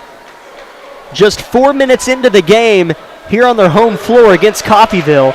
And Isabel, I think that is the best 4 minutes of an opening game I've seen Labette County play in a long time. Yeah, I agree. It was quick. They came off, made their first few shots, and mentally they got in a good place. So they are playing really good right now. Here's Horner with it. He's double-teamed from the front and back by Baker and Phillips. Phillips gets a hand on it, hits the deck, and it was off of Herring. It's Labette County basketball. Xavier Phillips making a huge impact on the ballgame, getting his first start of the season. Labette County with the rock and a 10-point lead. Heston walking it up, guarded by Turnstall. Switches left to right, gives to Redford here in front of us, in front of the Coffeyville bench. On the right wing, they rotate to the left wing. It's a set play. Double screen, Heston. Three-pointer. Oh, it was almost good, but rebounded by Meister underneath. He turns, shoots, and scores! Meister doesn't quit till he's either fouled or scored, and that's, again, what we're seeing here tonight. Has a beautiful spin and hook conversion by Ethan Viets to get himself on the board, as well as slow down this Labette County bull rush right now. As here's Heston, now Meister, oh my gosh, a deep one, and it hits the front of the rim and won't go in. Rebound Herring. Here comes Coffeyville, potentially slowing the tempo down and getting back in a groove. But we'll see. Here's Viets working on Redford. Good defense from Redford. Viets gets by him, and a travel. I thought he was going to call a foul, but a travel on Ethan Viets. As we have a couple subs for Labette County, good minutes there from John Redford as he's replaced by Chase Carnahan. As Griff Eaton replaces Alex Meister, as we also had a Coffeyville substitution. As D.D. Shobe, a 6'4" junior, comes onto the floor for the first time. Here's Heston with the ball on the right wing. Now Griff Eaton with it in the corner. Hudson sets a screen for Eli, who's bumped. No fouls called. He recovers. Ball's on the deck. Turnstall has it. And then a foul going the other way. I think on Eli Heston, but really probably fortunate. I don't know if Eli fouled him on purpose, but a good foul for Labette County as Coffeyville no doubt would have gotten in transition and laid it in. As Eli Heston takes a seat, limping a little bit. He's replaced by Alex Meister. So Coffeyville with the ball, 2 minutes and 10 seconds on the clock. Labette County leads 15-5. Here's Ethan Viets with it, crosses the logo, picked up by Carnahan, flips it to the student section, or in front of, to Herring. Pass inside, good position from Shobe, and he's fouled on his shot attempt, and he'll shoot 2, as Shobe is a well-built athlete. On the foul is Chase Carnahan. He picks up his second, as there has been occasional games where Chase Carnahan has picked up an early 2 or 3 fouls in the first half, as Shobe knocks down his first.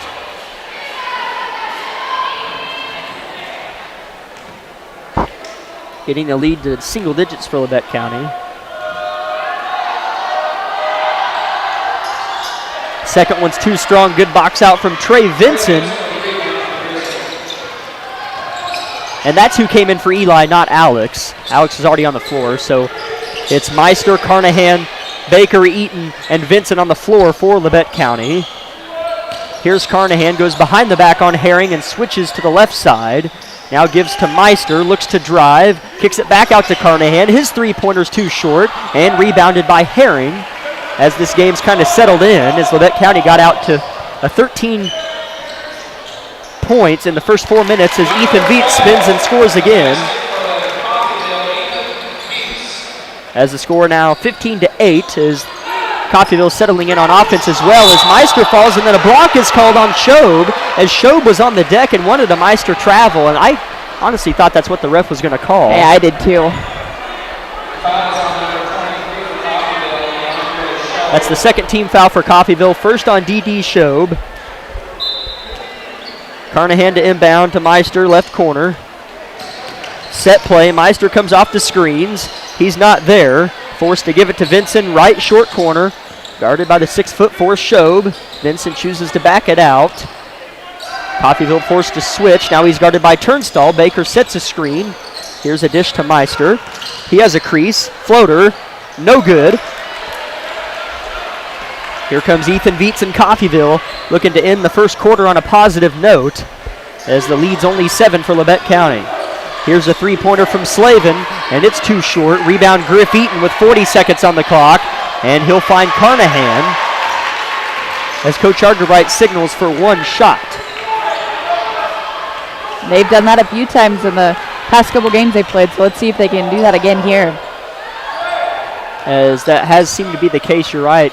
In a lot of games, Labette County tried to hold for the final shot. Here's Trey Vincent, guarded by Slavin. They're halfway there, 15 seconds on the clock. Hudson Baker catches it near the top of the key, faces, gives to Eaton. 8 seconds on the clock. It's been good so far. 4 seconds. They've got to get downhill now. Meister tries to and loses it. Labette County's had a bad habit of doing that as they didn't quite get a shot off. So at the end of one, Labette County got out to a hot start, then it kind of slowed down and Coffeyville recovered. 15-8, Grizzlies lead after one. We'll take 60 seconds on KLKC. At Labette Community College, we're passionate about medicine and compassionate about people. Our highly trained instructors provide innovative career-specific education in the field of diagnostic medical sonography. Do you already have an associate or bachelor's degree in healthcare? Earn an additional certification in sonography. LCC offers a 12-month completely online program with a clinical component. In as little as 1 year, specialize in OB, abdomen, or vascular. For more information, text pound SONO to 620-293-6671 today. Apply online at labette.edu. At Labette Health, we've earned our place as a top 100 hospital in the nation for joint replacement. Serving a 6-county area since 1961, Labette Health has also earned national recognition as a respected regional medical center renowned for its comprehensive healthcare services and commitment to high-quality patient care. With over 80 physicians and providers throughout Southeast Kansas, Labette Health is 100% devoted to medical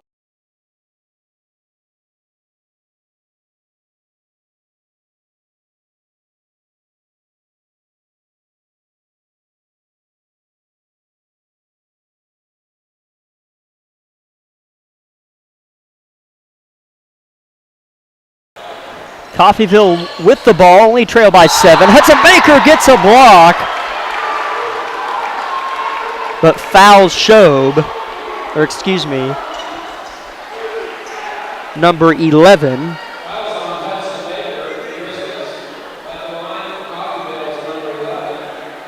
There are 2 number 11s. It's Keyshawn Hayes.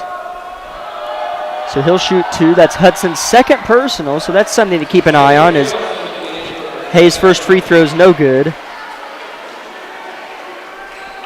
Xavier Phillips does indeed replace Hudson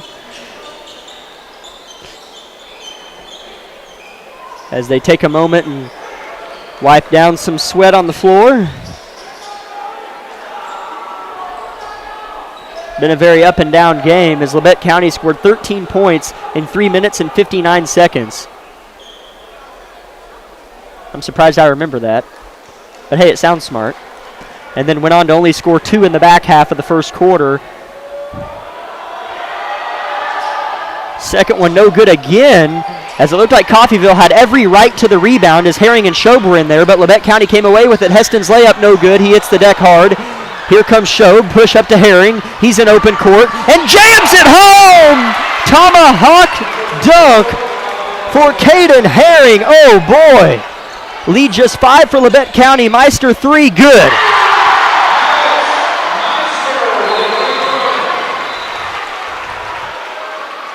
As when you need a 3, who you gonna call?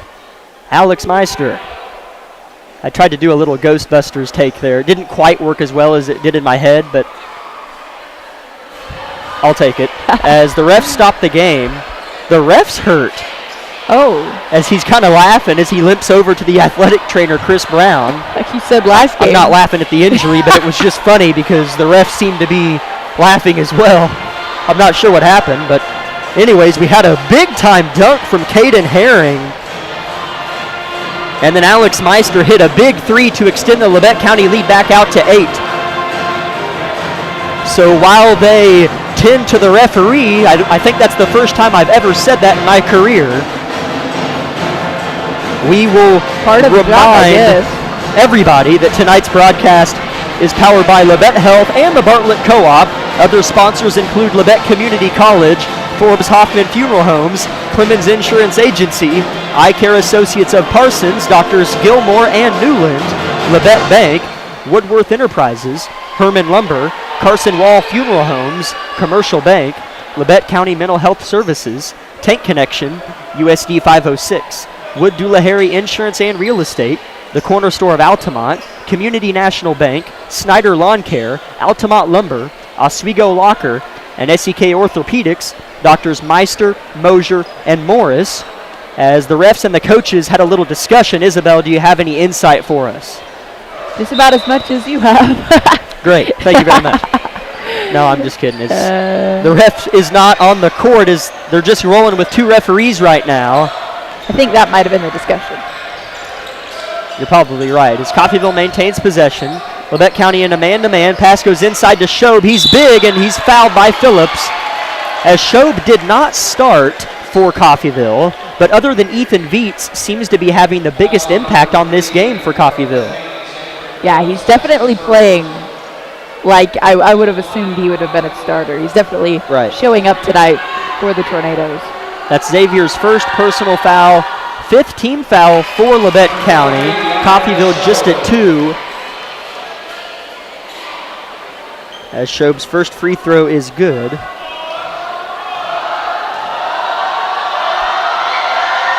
And his second good. 6-point Labette County lead now as Coffeyville's pressing almost. As now they fall back, pick them up man-to-man. Heston bringing it up. Guarded by Keyshawn Hayes. Vincent fakes, gets by Viets. Layup high off the glass, no good, but ripped down by Phillips, and he gets the and one! What an effort by Xavier Phillips! As you talk about playing like a starter, which he did tonight for the first time, Xavier Phillips is giving you all you could ask for his first start. Yes, he is definitely playing like he earned this spot and is proving to coach right now that he is worth starting. As Phillips' free throw was no good, but he gets his own rebound, and Labette County with a chance to have a good possession, but then Trey Vincent throws it out of bounds as there was miscommunication, as he thought Phillips was going to backdoor, which he did, and then threw it right by where Phillips was standing as the referee is back in the game. Limping a little bit, but he's alive. As it's Coffeyville ball, here's a Veets three-pointer off the top of the backboard. They'll say out of bounds. As Eli Sidebottom checks in, he replaces Trey Vinson. Labette County with the ball in an 8-point lead. Coffeyville continuing to pick him up full court man-to-man, especially on Eli Heston, as Keyshawn Hayes is going everywhere Eli Heston goes. Inbounds goes to Sidebottom, and they give now to Eaton, who brings it up. He's guarded by Zay Logan, as here's Phillips underneath scoring. He caught it on the short corner, took a power step, and got it to go with the left hand off the glass. He has 7 points, only trailing Alex Meister as the leading scorer, and then a big-time three-pointer from Ethan Veets, as Ethan Veets has 7 of the Coffeyville 15 points. It's been kind of back and forth, as Eaton almost steps out of bounds, and a pass goes off of the chest of Alex Meister. It'll be Coffeyville ball. As checking in for Coffeyville is Aaron Tunstall, and for the first time tonight, checking in is the player we highlighted in the pregame show, number 33, 6'6" center. He's a sophomore, Griffin Adamson. As we'll see if Adamson can contest and or slow down Phillips underneath, but he's being guarded on this possession, though, by Alex Meister underneath. 5 minutes and 40 seconds to go in the first half. 22-15, Labette County leads. John Redford's in the game now. Veets gets by his man, and a charge is called as Alex Meister stepped in and took the charge as Coach Argerbright tries to fire Meister up, but he just remains with his stone-cold look, as always, which I love about Alex. Yeah, and that's a great characteristic of a talented basketball player, is it's just straight-line demeanor. He's a businessman. Yeah, he is. He could play in a suit and tie. He would, probably, if you let him. Maybe even, have a briefcase in one hand. He'd I bet he could skill score a dozen. Yeah. Most people. Labette County with the ball. Meister head fakes on a three. Here's Heston, quick trigger three. Got it! Puts on a little show after making it, and Coach Tucker says, let's go. Quit celebrating. Let's go. It's been all fun and games for Labette County. They lead by 10 here on their home floor. They've been pretty hot out of the gate. Only a few minutes have been bland. And then a touchy foul on John Redford. As that gives Eli Heston 8 points now. 5 minutes to go in the first half.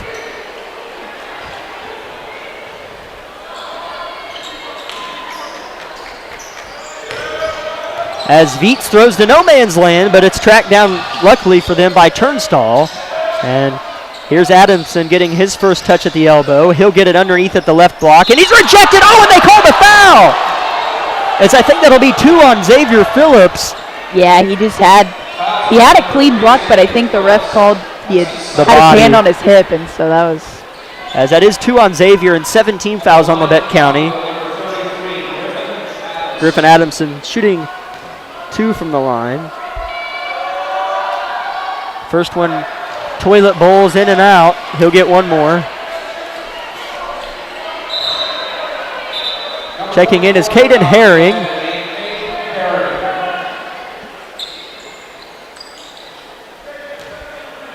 He'll replace D.D. Shobe.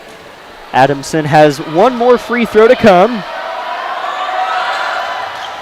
And it banks in as Coffeyville. The Lady NATO had 2 bank free throws. And now the boys bank one in. So they might practice kissing it off the glass and, free throws during practice. I don't know. As here's Redford with it in the left corner. He settles down at the top of the key, bobbles in the hands of Meister, but Heston comes away with it. Here's a three-pointer from Xavier Phillips. Not the best shot on that possession. As here comes Coffeyville off of the rebound, only down by 9 points. 4 minutes to go. Oh my gosh, Ethan Veets step back 3 off the mark. As I say oh my gosh, because he's putting on a dribbling clinic. As Coach Argerbright wants a 30-second timeout. Got to be pleased overall as you're a quarter and a half in and you lead by 9. As you're tied with Coffeyville for second place in the league. We'll take 30 seconds here on KLKC.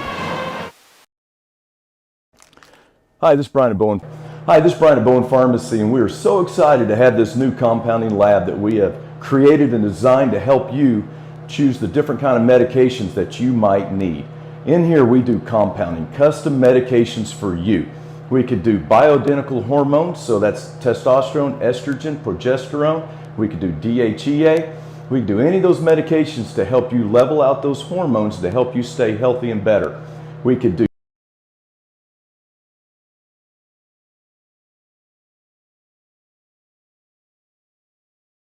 ball on the court for the Grizzlies is Eli Heston, John Redford, Elijah Sidebottom, Alex Meister, and Xavier Phillips. Grizzlies lead 25-16 as we hit the halfway mark of the first half. Meister working on Slavin, gets the and one! As nobody's really had an answer for Alex Meister. As Alex Meister now has 10 points on the night, looking for 11 at the charity stripe.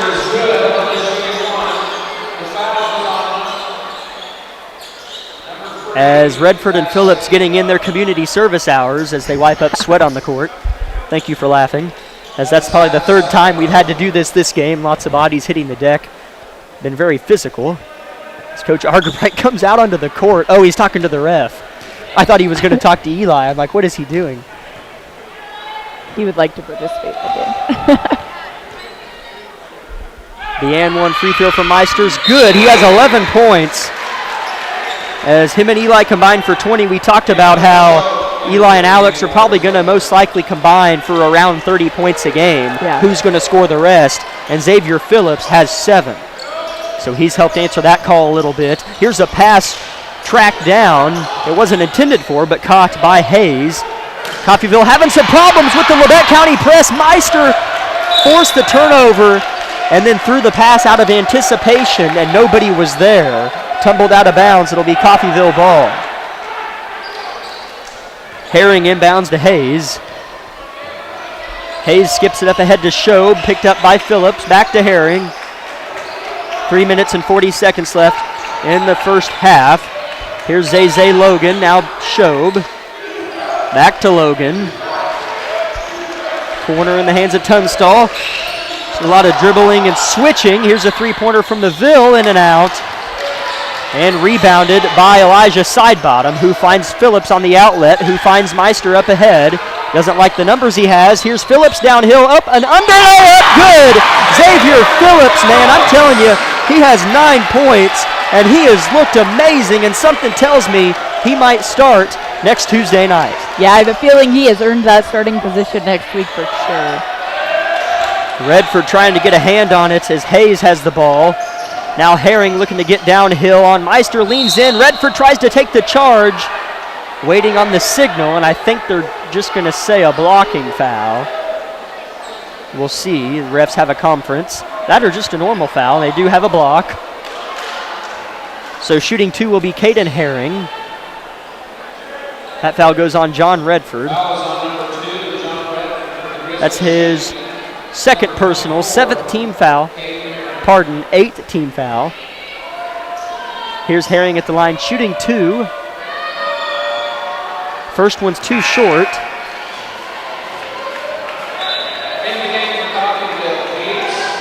Into the game for Coffeyville. Ethan Viets replaces Keyshawn Hayes. Or excuse me, that's not Ethan Viets. Jacob Horner. Second free throw no good for Herring, but Shobe gets the putback.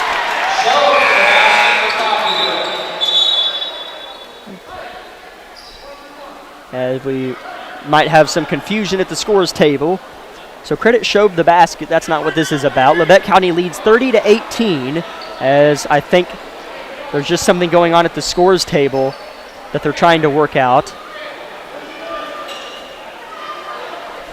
Shobe with 5 points for Coffeyville. Ethan Viets still leading with 7, as both coaches make their way now to the table.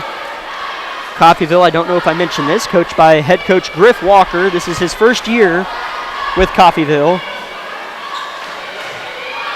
Have a winning record on the season at 3-2, sitting at an even 500 as well as Independence and Labette County in the SEK at 2-2. As they're still having a conference here, I'm anxious to see what the problem is. I think it might be related to. Oh, maybe it is a. Eli Heston is the lone person at the free throw line. So there might have been I know what it was. As I thought it was number 15 who checked in. It's number 25, Nathan Rip, and he must not have been in the book, which is a technical. Yeah. It's an administrative technical because Rip was not in the book. Yeah. This happened to Labette County at Fort Scott a few years ago, so it's a kind of weird technical, but it is one. So Eli Heston's at the line shooting 2 technical free throws, and he gets the first one to go.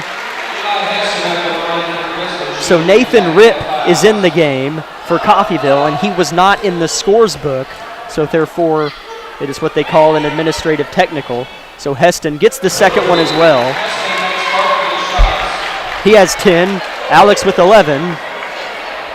And Labette County will get the ball. So that really hurts Coffeyville as you're trying to get within single digits before the break.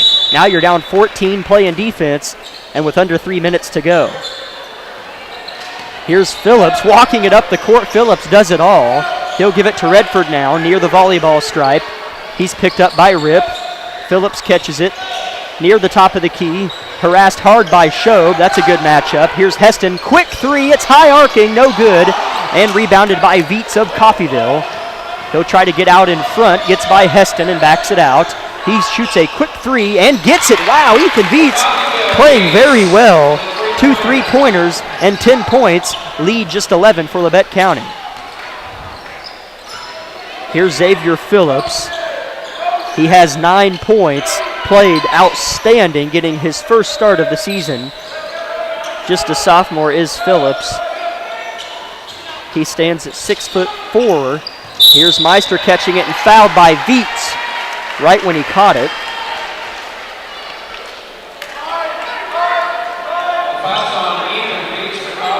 As I can tell you right now, I know it doesn't take a genius, but Xavier Phillips is good right now, and he's going to be a force to be reckoned with here next year and the year after that. Yeah, it's definitely a good thing to see from him tonight. And like you said, I feel like he's only going to continue to grow in his ability. So it's going to be exciting to watch him over the next couple years for sure. Inbounds goes to Meister, and he's fouled on his attempt from behind by Shobe. As Redford and Sidebottom, who got good minutes, come out of the game. They're replaced by Griff Eaton and Trey Vinson. We haven't seen too much of Eaton and Vinson in the first half so far. Argobrites rolled with Redford and Sidebottom. So Meister's going to shoot 2 from the free throw line. His first one's good. Lead back to 12 for Labette County as the 6'6" Adamson comes back in the game. He has 1 point. He'll replace Shobe. Second free throw for Alex is good. He's up to 13 on the evening. 34-21 Labette County with probably their best scoring half on the season.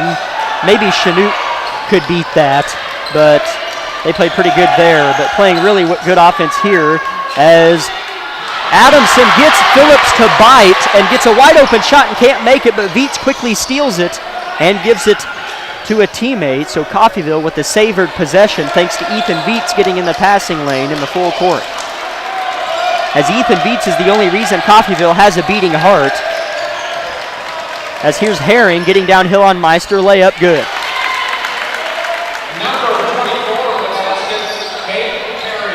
As Ethan Viets hitting the deck almost got another steal. Ethan Viets, talk about playing hard. Eaton squares up from deep and it's good. Nobody can miss for Labette County right now. If you're a Coffeyville fan, you just say, oh my, here we go. It's one of those games. You hate to run into him, but it looks like Coffeyville has at least in one half. Here's a three-pointer, no good from Rip. Rebound Phillips. Labette County can really hit him hard here. Here's Eaton out in transition, up and under, layup here.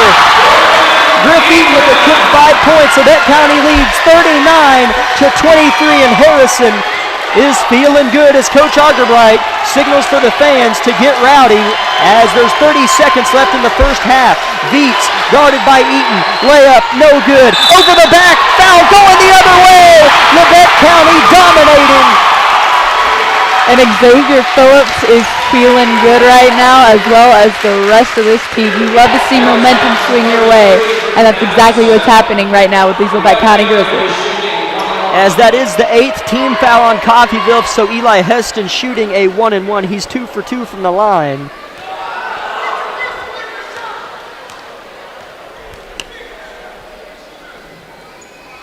First free throw for Heston's good. He'll get one more.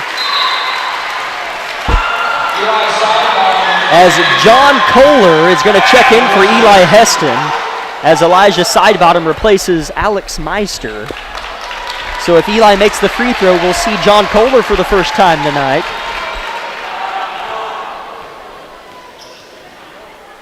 As John Redford joins John at the scores book, as Heston's second free throw's no good. So John and Alex might have to wait till quarter number 3. As here's Rip throwing it inside to Adamson, looking to back down Phillips, goes up and under, and a pretty move from the big fella. Finally gets his first field goal of the game. 8 seconds on the clock. Vinson looking to get downhill, gives it to Eaton. 4 seconds on the clock, back to Sidebottom. They need to move. 2 seconds. Eaton for 3. Oh, it almost fell, hit the front of the rim. But one of the better first halves of basketball is LCHS has 40 first half points. Just outstanding offense in the first half. The ability to create the momentum early and then hang on to it for the whole first half was really impressive to me. As Coffeyville just with 25 points, Labette County with a 15-point lead at the break. We'll take 2 minutes and come back with halftime stats and breakdown here on KLKC.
Labette County leads it at the halftime break by a score of 40-25 over the Golden Tornado of Coffeyville. Leading scores for the visitors of Coffeyville, Ethan Veets with 10 points. And after that, it cuts in half. Shobe has 5, came off of the bench, didn't start, but Shobe looked really good. Adamson, 6'6" sophomore, he has 3 points, as well as Zach Slavin, who hit the first bucket of the game and didn't score since. And Caden Herring has 4 points. And for Labette County, the two-headed monster we talked about in the pregame show, Eli Heston and Alex Meister combined, Isabel, for 24 points. We talked about those two scoring from 25 to 30 points combined each game, and they're already at 24.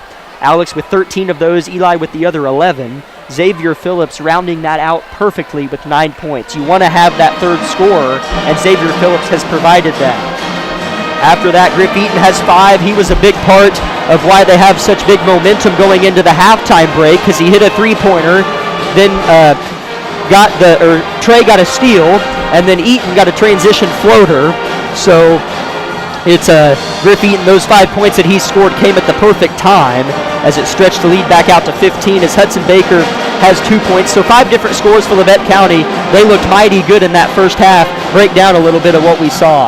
Yeah, I mean, like you said, it's been impressive to watch this. I feel like we're back at that Chinook game where they just were clicking on all cylinders. Yeah. I mean, that game for me was so impressive, and that's a lot of what we're seeing here, and something that I think they need to capitalize on because they need to take those 2 games and move forward with that. I mean, how they played there, and even at Parsons, I mean, how they played in those 2 games is what they need to mentally go into every game with, is going, okay, we're going to try to play like this. Granted, some defenses are going to be really tough, but they have to mentally be there. And right now, that's where they are in this game. Mentally, their foot's on the gas. I think that's something they have to continue in the second half. They cannot let off the gas because Coffeyville's looking for that momentum switch, and we kind of saw that on a few possessions. Yeah. And if they let the door open a little bit, I feel like Coffeyville's going to step in there and try to get this game within 10, even less single digits. And so that's something that Labette County is going to have to do in the second half. But no, you're exactly right. I mean, Xavier Phillips really answered the call tonight. I feel like he heard your pregame asking who was going to step up and make those other points, and he's done that so well. So I hope he comes into the second half with the same mentality, and we get to see some more action out of him this evening as well. Yeah, it's what you said about Coffeyville potentially getting inside 10. I've seen a lot of these games. You know, the home team comes out hot. They were up, I think, 11-0 before Slavin hit that 3. And, you know, the place was just rowdy. LC's hot. You know, they end up scoring 40 points, I mean, in the first half, which they scored 41 in a full game against Fort Scott.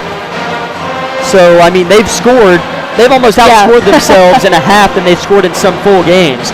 So, anyways, back to my point. I've I've seen games where the away team just comes out slow. This game, believe me, it'll slow down for Coffeyville. They'll make some shots. They'll make a push. It's just how Labette County is going to withstand that push from Coffeyville, because they will get it to single digits. They might not, but I'm just saying, chances are, from what I've seen in past games, they'll probably make a push, hit some shots, force a timeout, and be within 9 to 7 points. So I'm curious to see how Labette County responds when that moment comes, and if it does come at all. As we're under 4 minutes away from the beginning of the second half, Labette County leads it. We'll mention it again, 40-25, one of the better halves we've seen from the Grizzlies. We'll see if they can keep it up, so stay tuned. We'll take 3 minutes here on KLKC.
Clock winding down here in Harrison as the band has been in full effect as always.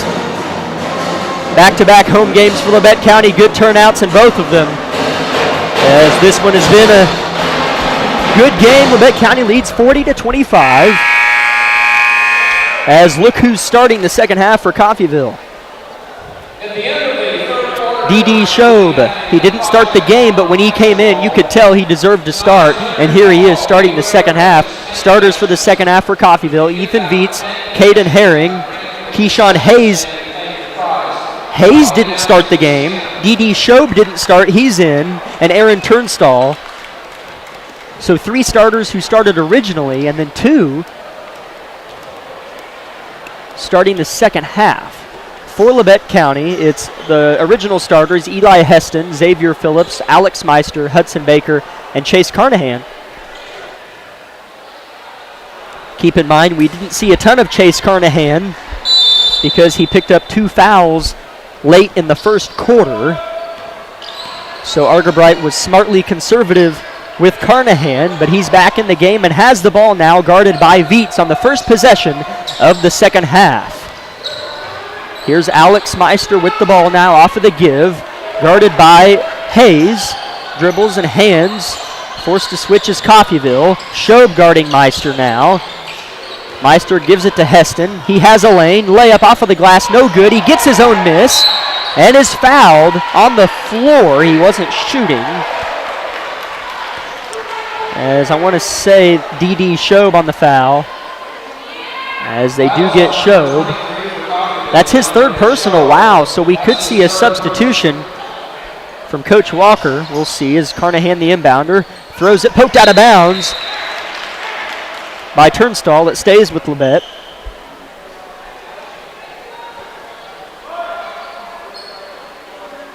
Carnahan, the inbounder, guarded by Viets on the near sideline right in front of his bench. Finds Phillips. Phillips can really play from high-low. He looks to make a move. Phillips guarded by Herring. He stopped, gives to Meister. Meister cut off. Here's Heston. Head fakes, gets his man to bite. Quick 3, good! Oh, it was a 2. It was a 2. 2-pointer from Eli Heston. He's up to 13. Him and Meister each with 13 now. 42-25. Here's Shobe with it. Now Ethan Viets, guarded by Carnahan. Now Hayes. Caden Herring, short corner, guarded by Meister. Not many dribbles, but a lot of passes for Coffeyville. Here's Viets. He's looking to drive. He gives it to the corner in the hands of Hayes. His floater is no good, but Eli Heston got hit in the face pretty hard, I think. Or in the nose. So play is stopped as Heston calls for a sub. As John Redford's going to go get Eli. He's okay. He just got hit pretty hard in the nose. Man, I hate when that happens. I was going to say, that's a pretty sensitive area, so they'll probably just need to shake it off for a few. Coffeyville in a full court press now, not just man-to-man. They are picking them up in a full court press as Labette County struggling to get the ball up. Now Phillips finds Meister, but it's poked out by Viets. And it stays with Labette County, so the press paying off. Good call potentially there from Coach Griff Walker coming out in the full court press. Rattling the Grizzlies a little bit, but they will inbound in the half court this time. Here's Redford with it near the logo, guarded by Turnstall. Chooses to go left, gives to Meister just inside the three-point line in the left corner. Kicks it out to Redford at the point position. As a foul underneath, I saw it happen, and I thought the ref was going to hesitate, but he did call it. That is 4 fouls on D.D. Shobe.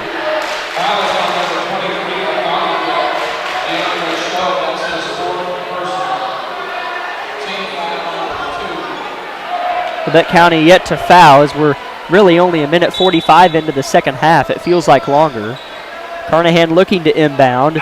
Still no substitute for Shobe. Oh, there he is. Okay. Slavin checks in for D.D. Shobe.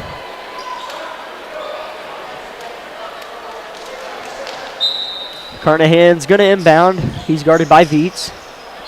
He has Phillips in the corner. He head fakes, gets his man to bite, and his three is good for Xavier Phillips. What an evening for the sophomore. He's got a dozen. Yeah, that was a picture-perfect three right there. Head fake dribble and right in front of the student section. Sinks it home. As now it's a 20-point Labette County lead. Herring shoots and gets the and one, and fouls on the floor. Never mind. Herring's going to shoot 2. Fouls on number 12 for Labette County, Alex Meister. That's his first. That's Alex Meister's first personal, first team foul of the half.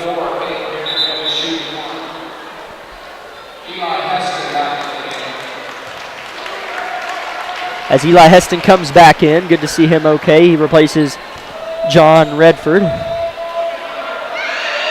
As Herring's second free throw's no good. And it's rebounded underneath, though, and put back by Keyshawn Hayes.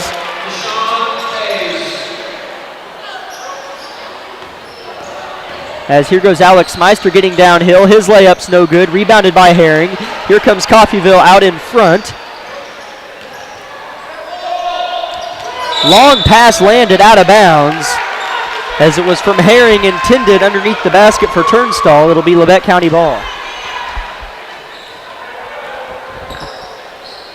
Carnahan tries to find an inbounder and finds Meister, who hits a cutting Heston. It's a 2-on-1, finds Baker. Oh, and he's fouled hard, as they're just going to call a normal foul. So Hudson Baker's going to shoot 2 at the line. Labette County kind of forcing Coffeyville to either let him make it or foul him. As that's Slavin's third personal. Hudson shooting 2. He has 2 points on the night. His first one's in and out. Baker's first free throws. He's got 1 more. Labette County went 6 for 10 from the free throw line in the first half. Coffeyville went 4 for 10, struggled there, as Hudson misses both of these. Make that 6 for 12 and even 50% from the line for Labette County. Spinning, his favorite move, and not scoring this time. That's rare, is Ethan Viets, as he likes to spin and kiss it off the glass. And here's Alex Meister quickly on the other end as we near the 5-minute mark in the third quarter. Labette County leads it by 16. Here's Eli Heston on the deep perimeter, guarded by Turnstall. Meister in the high-low position on the left elbow, looking to back down Viets. Nothing there. Here's an Eli Heston three-pointer. Nothing but the bottom of the net for Eli Heston, as he's got 16 points now.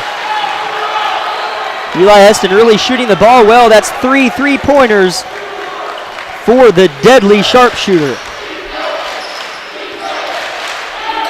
Herring pulls up and connects. Good stroke there from Caden Herring.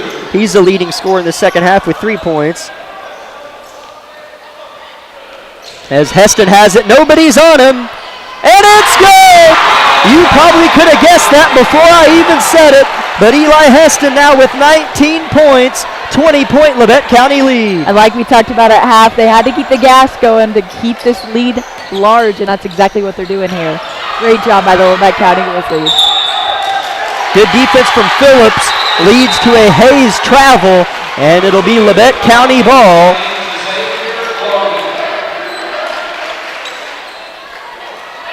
Checking in is Zay Logan.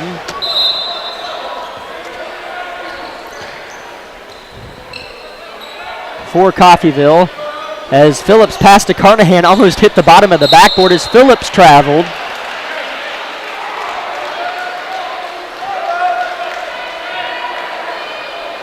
Three minutes, 56 seconds on the clock.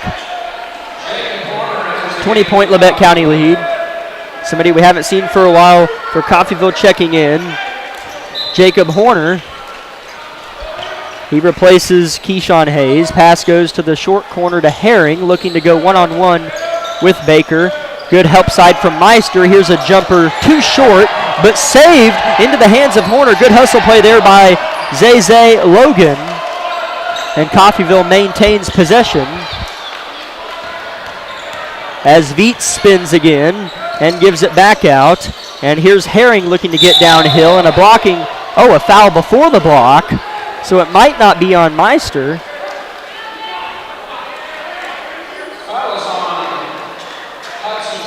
As it is on Hudson Baker. That's his third personal and second team foul for Labette. So Coffeyville with another fresh try here, set to inbound underneath Their own hoop is Logan. Into the game, the Grizzlies, Redford, Benson, and Eaton. For Coffeyville, number 25, Nathan Rippey. As Phillips, Carnahan, and Meister take a seat, and they're replaced by Redford, Eaton, and Vincent. Inbounds goes to Viets. His step back three-pointer's no good. Rebounded by Hudson Baker, and he'll hand it off to John Redford. Right on his hip is Ethan Viets. He'll dish it off to Vincent. He'll throw it across the court to Heston. Shoots a deep three. No way! No way! Eli Heston shooting without faking. He cannot miss. 3 straight three-pointers for Eli Heston. 11 third-quarter points. He's up to 22. Ethan Viets tries to answer and will. Big-time answer from Ethan Viets. Lead still at 20 for Labette County. As Eli Heston has it, might as well shoot it from there. As he'll give it to John Redford now. As Heston wants it again, he's open, shoots off to the right, and no foul called. He wanted one, landed out of bounds. Heat check 3 from Eli Heston. It'll be Coffeyville ball.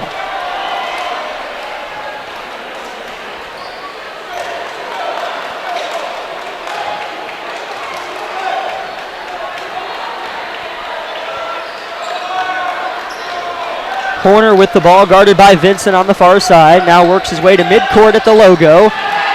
Almost loses it. Heston pokes it out of bounds. Off of the give to Logan. It'll stay with Coffeyville. Checking in is Phillips and Meister. They replace Heston and Baker as Coach Argerbyte smiles and gives his senior a high five.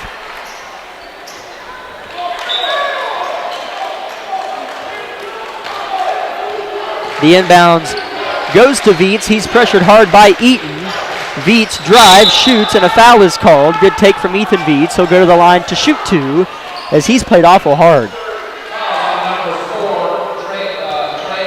Had 10 points and led the way, doubling the second leading score in the first half, but has not scored in the third quarter yet with 2:20 to play. But he's shooting a pair here. And he misses the first one, went in and out. No substitutions.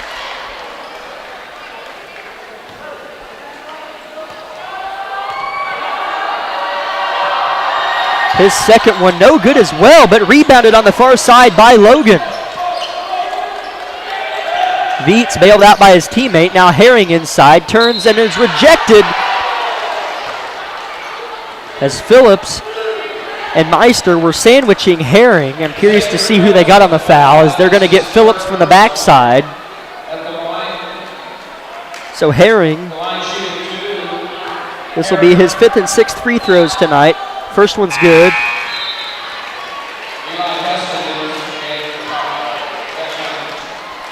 As Eli Heston comes back in, replaces Xavier Phillips.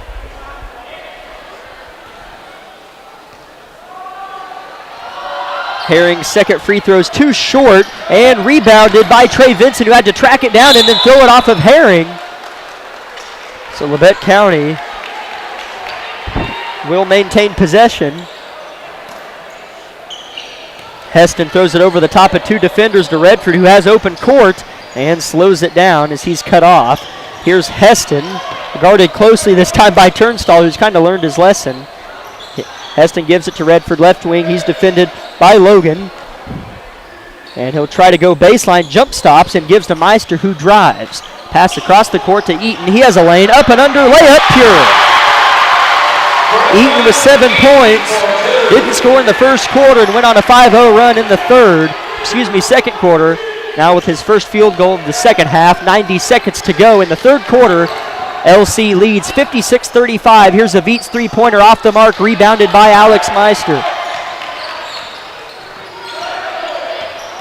John Redford trying to put the works on Ethan Viets. That's a good matchup there. He'll skip it up to Eli Heston in front of the student section here as he dribbles near the half-court line. Now to John Redford. Now to Trey Vincent. 60 seconds on the clock. I'm curious to see if Labette County's going to hold, as they have to hold it for 60 seconds, as that is what Coach Argerbyte wants to do. They'll just play some catch here. 50 seconds now. And the ball in the hands of Heston. Terrible pass from Eli Heston. He threw it behind him, and then the layup's good on the other end by Logan. His first bucket of the ball game as Eli Heston threw a pass over his head behind him, and it was picked away by Logan. Here's Heston with it. A long pass up to Eaton. Eaton step back three. In and out, but rebounded by Meister with 25 seconds. He goes back up and almost got the and one. This place would have came down, but Alex Meister will settle for 2 free throws to try to get back those 2 points Coffeyville scored off the Grizzly turnover.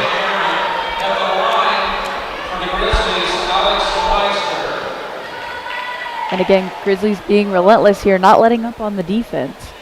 And Alex, again, hardworking as always, going to the line for 2. First one's too short. Alex hasn't scored in the third quarter, had 13 first half points. It's been the Eli Heston show in the second half. Afraid the rim was going to catch on fire there for a while. Yeah, I know. I was worried about it too. As Meister misses the second but gets his own rebound. Heston pulls up from deep, and you guessed it, he made it. Eli Heston with 4 3-pointers in the third quarter and 14 third quarter points. 10 seconds left. Logan passes across the paint, but he's fouled prior to the pass. As wide open on the backside was Rip. So Labette County thankful there was a foul called.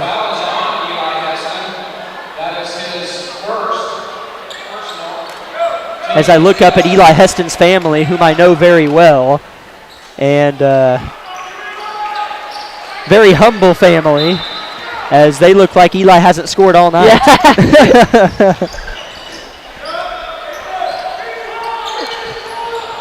As here's Viets with it with 3 seconds. He puts up a 3 that's no good, rebounded by Elijah Sidebottom, who tries to heave, and they could have called a foul there, but they don't, as Sidebottom pleads his case for a foul but won't win the argument. So at the end of 3, Eli Heston made 4 3-pointers in the third quarter, and Labette County leads at 59-37. At the end of 3, we'll take 60 seconds on KLKC. Labette Community College is meeting the need for an increased demand in qualified radiographers. Our radiography students will train on the latest technology in a hospital simulation environment. I wanted to be able to go into a career where I could help people. And if you're going to go into that field in this part of the 4-state area, LCC is the only place to come. Tuition is nearly half the cost of universities. Scholarship and financial aid available for those who qualify. Text radiography to 620-293-6671 for more information or visit labette.edu.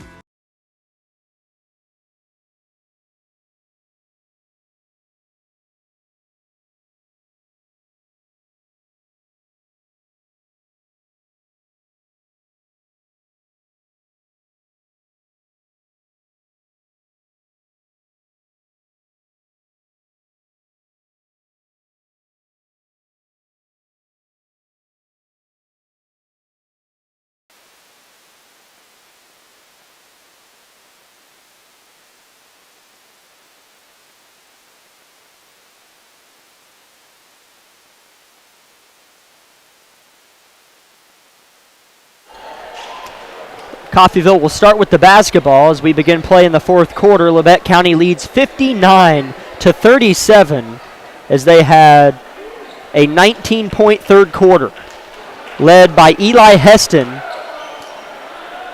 who had 14 of those, 4 3-pointers. He has 6 on the night, and I don't think he's missed very many. It's not like he shot 15. He's maybe shot 1 or 2 more than he's missed. He has been a sharpshooter tonight for sure. As here's a good-looking jumper cashed in by Zay Logan. Coffeyville holds the first points of the fourth quarter. Here's Meister in transition, attacks, leans in, doesn't get it, but gets his own rebound. Sidebottom retrieves. He has a short corner jumper, and it's short, hit 2 parts of the rim, but Baker skied for the rebound and got it back. So here's Eli Heston with the ball. You know he's just itching to try to get another shot off. He's guarded by Logan. Flips it to Meister just inside the 3-point line. Jab step, spins, blocked. Good block by Adamson. As here comes Logan touching the paint, kicking out, and driving. Here's Turnstall, and he'll kick it back out to Viets. Logan now penetrates, and a foul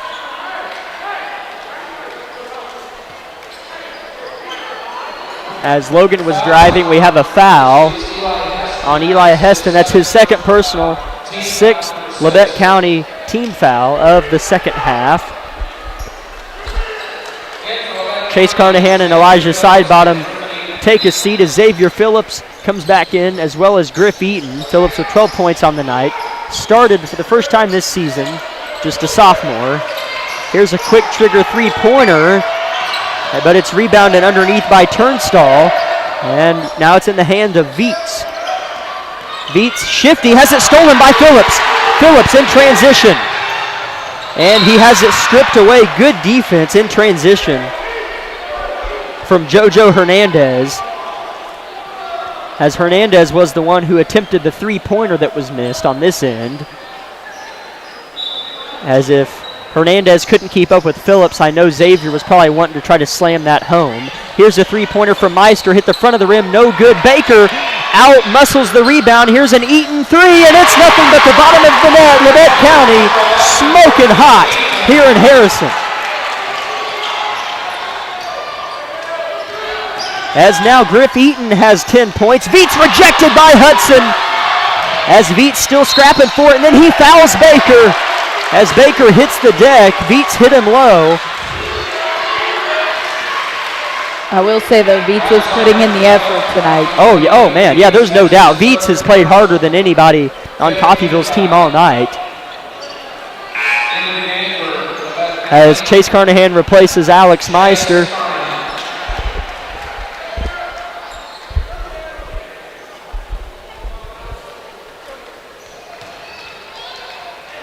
Coffeyville full court press, understandably, down by a pretty good margin.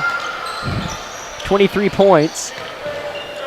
Here's Eaton off of the feed from Phillips. They break the press. Settling in their half-court offense.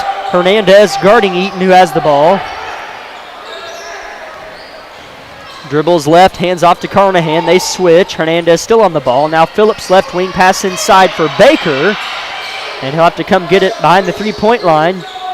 Now Carnahan has it. Labette County burning some clock on this possession.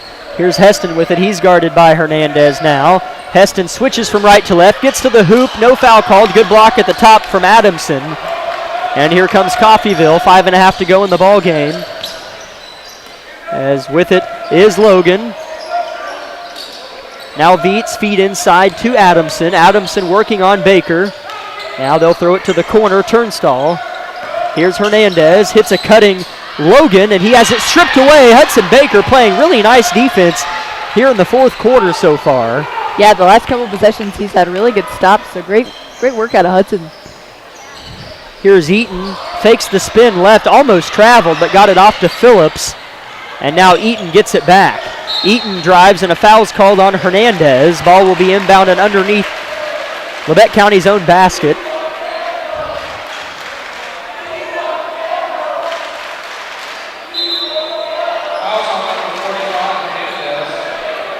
As Carnahan will be the inbounder.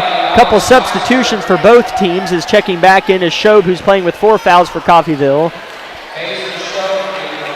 As well as Keyshawn Hayes and Zach Slavin. Staying in the game is Zay Logan and Adamson, the 6'6" sophomore. Inbound goes to Heston in front of the student section as Meister comes back in the game. Here's a deep Heston three. Oh my gosh! Oh my gosh! Can he miss right now? Oh my gosh, as Eli Heston just has a look of, am I living a dream right now? As Eli Heston, I feel like we're in a dream. 7 3-pointers, and I would love to know how many he shot. As Chase Carnahan gets the steal, goes behind the back, recovers the loose ball, gives it to Heston. 3-pointer off the mark and in the hands of Phillips, who's fouled. As Eli Heston is just having so much fun.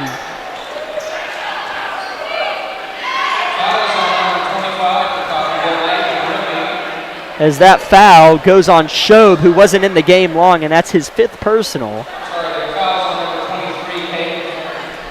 So Xavier Phillips is at the line shooting 2 as Shobe fouled out of the game. That's D.D. Shobe. Good minutes from Shobe when he had him. He picked up 3 fouls and then came in and got a 4th and now a 5th. as Shobe is going to finish the game with 5 points, all in the first half, hasn't played much in the second.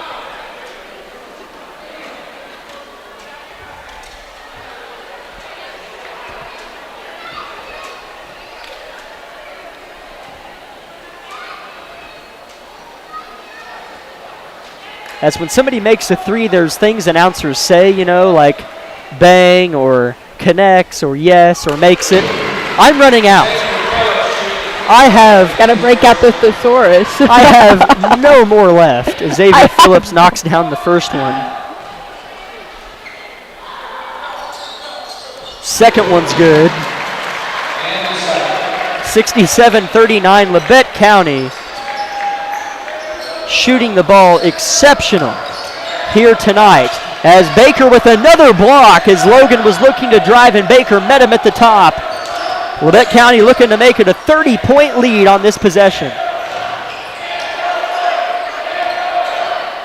Here's Heston, now guarded by Viets. Heston looking to make something happen, throws it out of bounds. Pass too high for Chase Carnahan, another turnover for Labette County. As Viets is going to walk it up, 3 minutes and 45 seconds left in the game. Logan had it open three, but gives it to Viets, looking to get downhill. Carnahan gets a hand on it. Viets still trying to recover, pulls up from deep, and it's off to the right. Long rebound saved by Hayes in the corner. Back to Viets, gets up and under, can't finish. Rebound fought for, kicked out somehow to Logan. Possession still alive. Another Viets three-pointer is good. So Viets shot, I think, 3 shots on that possession, 2 threes and 1 2. And got the final one to go. His first points of the second half. So good defense, as he was their leading scorer in the first half with 10, and now has been held to just 3 in the second half. Coffeyville still picking them up in the press as Heston finds Carnahan. Nobody's there to stop him. He'll walk it up. He's picked up now by Logan as he'll hand it off to Heston. As Heston gives to Meister on the left side. Now Phillips. Carnahan with it, right wing. Looks for a flashing Meister, not there. Heston, three-pointer, in and out, and then back in! It's just one of those nights for Eli Heston as that shot rattled in and out and then fell back in. I just cannot believe it. That's undefendable, honestly. I can tell you right now what Sean Fry's headline is going to be in the Parsons Sun tomorrow morning as another Coffeyville miss. Rebound Grizzlies. Here's Heston. Shoots. In and out. Oh my goodness. Oh my goodness. As it's a video game at this point. As Slavin has it now. Coffeyville looking to settle things down. Viets, deep three-pointers good. As Ethan Viets can shoot the three-pointer too. He has 4 three-pointers on the night. 16 points in the game.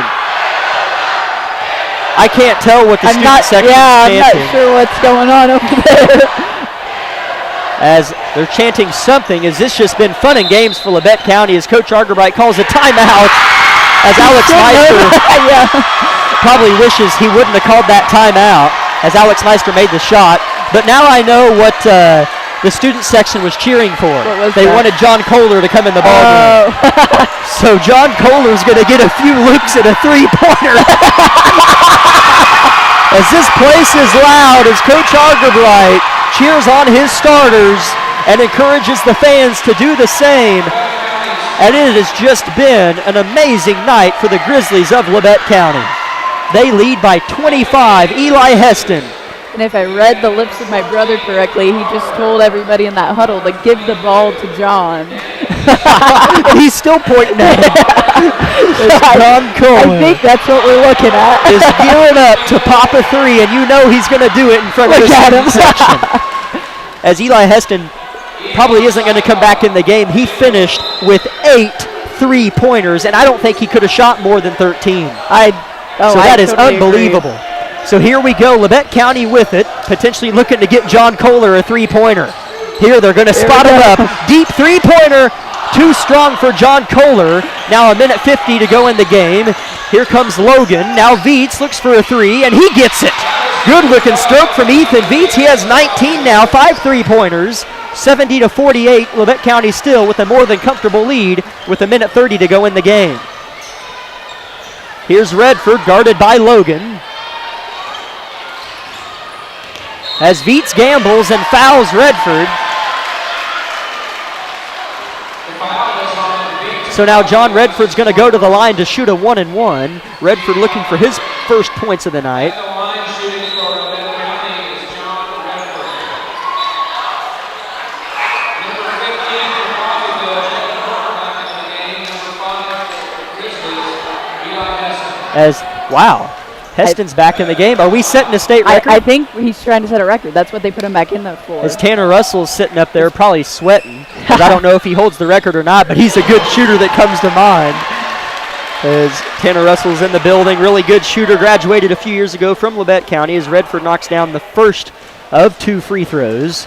As that's got to be why Argerbright put Eli back in the game. I'm pretty sure because Sean Price came over and they talked to him for a brief second. So wow. I think that's as happening. Redford misses the second. Now it's got to be hard for Eli because you say, look, Eli, you're about to break a record. Go make a 3. Yeah. Easier said than done. As Kohler has it and gives to Heston.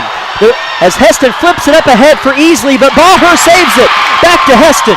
He wants to get a 3 off. Head fakes and gives it to Kohler. Back to Heston. 3-pointer. Too short.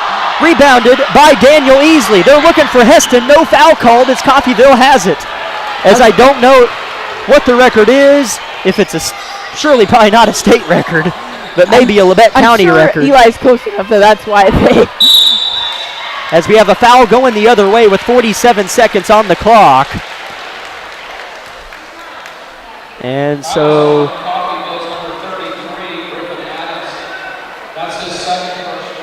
as Eli is talking to the student section, probably telling them why he's in the game. So shooting a 1-and-1 is John Kohler. He's the one who got fouled on this end. The foul is on Adamson, his second personal.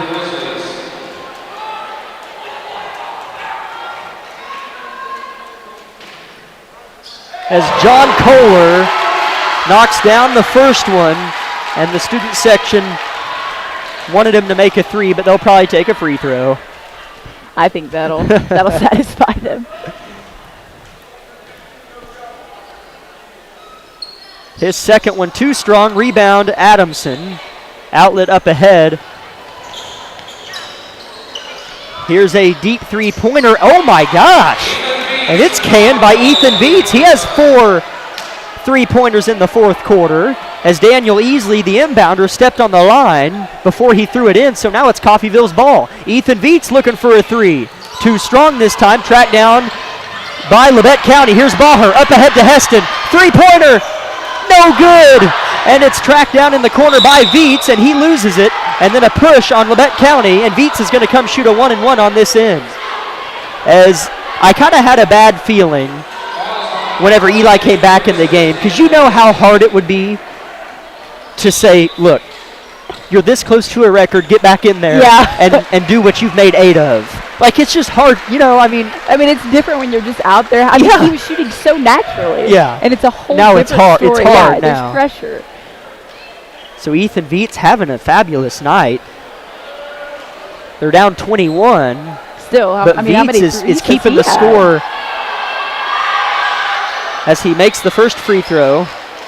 As let me tally it up. He had 10 in the first half and then didn't score at all in the third quarter and has hit 4 threes and a free throw. I mean, so that's 23 points. One more to come, so a really nice night from Ethan Veets. 6 3-pointers total as he gets the second free throw. As here's John Redford walking it up, as they don't seem to be moving with much urgency, so I don't know if they're going to get another shot up or not, as Eli Heston's out of the game. As they're not going to get a shot off, so Labette County gets a very solid win here on their home court as Eli Sidebottom, who made the 3-pointer last week. I want to give him credit for that. We didn't see who made it, but it was Eli Sidebottom. As Cooper Baher is going to wind the clock down here, Labette County wins it 72-53. A really solid win inside the SEK.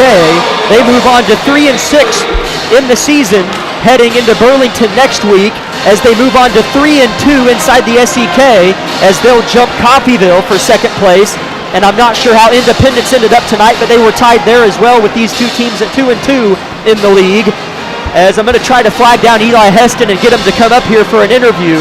But while we arrange that and add up our post-game stats, make sure you stay with us for a 3-minute timeout, and then we'll come back for our post-game show, stats, and hopefully an interview with Eli Heston here in 3 minutes.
Labette County caps off a big win over Coffeyville here on their home court, capitalized by a big night from Eli Heston, whom we will be joined by shortly. We'll hear his thoughts on how the game went, and I'm curious to see what record he was close to tying or breaking, either or. We'll hear from him hopefully momentarily. But he finished the night with 31 points and canned 8 3-pointers. He had 2 in the first half, 4 in the third quarter, and then 2 in the fourth, and they put him back in the game late, far after the win was sealed, to try to get him, I'm assuming, that record. Yeah. Behind him, though, I mean, as good as Eli played, don't let it deceive you, a couple other players had a really nice night as well. Xavier Phillips, second leading scorer with 14, got his first start of the season tonight and looked very well right out of the gate. Third leading scorer, Alex Meister, with 13, and Griff Eaton with a solid 10, 5 in each half. And then Hudson Baker with 2 points, John Redford, John Kohler with 1. For Coffeyville, Ethan Viets finished with a solid night. He had 6 3-pointers, 24 total, and Caden Herring had 8 points, and Shobe had 5. He fouled out, though, could have had more. Zay Logan had 4, Zach Slavin had 3, and Adamson had 3. And to cap things off, Keyshawn Hayes had 2. So really, Labette County they won all 4 quarters. They did. And in a lot of wins, you can't say that, well, they let it slip this quarter. No. Tonight, Labette County won every quarter by a good margin. They played spectacular. Oh, yeah, they did. And I think that was one of the things. I mean, you've talked about it before. They have to play all 4 quarters, and they have to play them well. Yeah. They don't necessarily have to blow their opponents out like they did tonight, but they played a solid 4 quarters, and that was something that I was really happy to see. I mean, they played on the defensive end. They had smart possessions when they would bring the ball down to the other end. And, I mean, it's hard to guard when you have, especially Eli, alone with a lights-out kind of night. But, like you said, it wasn't just him. They had everybody playing well, and especially Alex Meister, like you said, and Hudson. He didn't necessarily score a lot, but he had good defensive stops and blocks, and that was a huge thing. But, yeah, it was just a really good night for the Grizzlies. So now we're joined with Eli Heston. Yeah, as he curious to hear the main man's thoughts and opinions. Well, Eli, that's a decent game. I mean, I wanted 10 threes, but I'll take 8. I'll take it. But in all seriousness, just quickly recap the night. I know you're capable of having those nights all the time, but just give me your initial thoughts on the game. Well, I mean, coming into this game, we were pretty upset. I wouldn't say upset with ourselves, but we knew that with the past few games that we haven't really played to our potential. So we were all hungry coming into this one. And Coach Argybright did a great job tonight. He had us ready to go, and we came out. We started off hot, and we just didn't look back. Yeah, absolutely. You obviously had a night of 31 points and 8 3-pointers. I got to ask you, was there a record you were looking to tie or beat? Or I mean, I know you came back in, you're up by like 30, and you came back in with 2 minutes left. What was the idea there? Yeah, well, I mean, we're up by quite a bit, obviously. You can be honest. It's okay. I was one off that record. And okay. Man, I wanted that 3-point record so bad, but, I mean, came down to it. We had about 30 seconds left. I was like, Coach, staying classy is more important. So yeah, whenever you came out, I thought that is a humble kid. Like, it would have been easy for you to just keep jacking threes, but that is very commendable there. But talk about your teammates. Xavier Phillips, Alex Meister is a good duo partner for you. You combined for 44. Xavier Phillips started tonight, scored 14. Yeah, Zay, man, actually, Coach, Zay didn't even know he was going to start tonight. Oh, wow. So Xavier played the JV game, obviously, and then he came into the locker room, and Arg had everything written up, and so Xavier was going to be starting. And Xavier was like, whoa, what is that? But no, we're all really proud of Zay. He had a big night. He came up, and he really stepped up for us tonight. Yeah, Eli, well, thanks for joining me. Burlington next week. Got 3 games next week. It's always a busy, long week with a lot of road trips up there. But, hey, 31 points, 8 3-pointers. Eli Heston, everybody. Thank you for joining me. Thank you. Great game, and hopefully we'll be talking to you like this next week too. Yep. Take care, my man. We'll see you. As now we're joined by head coach Bradley Argybright.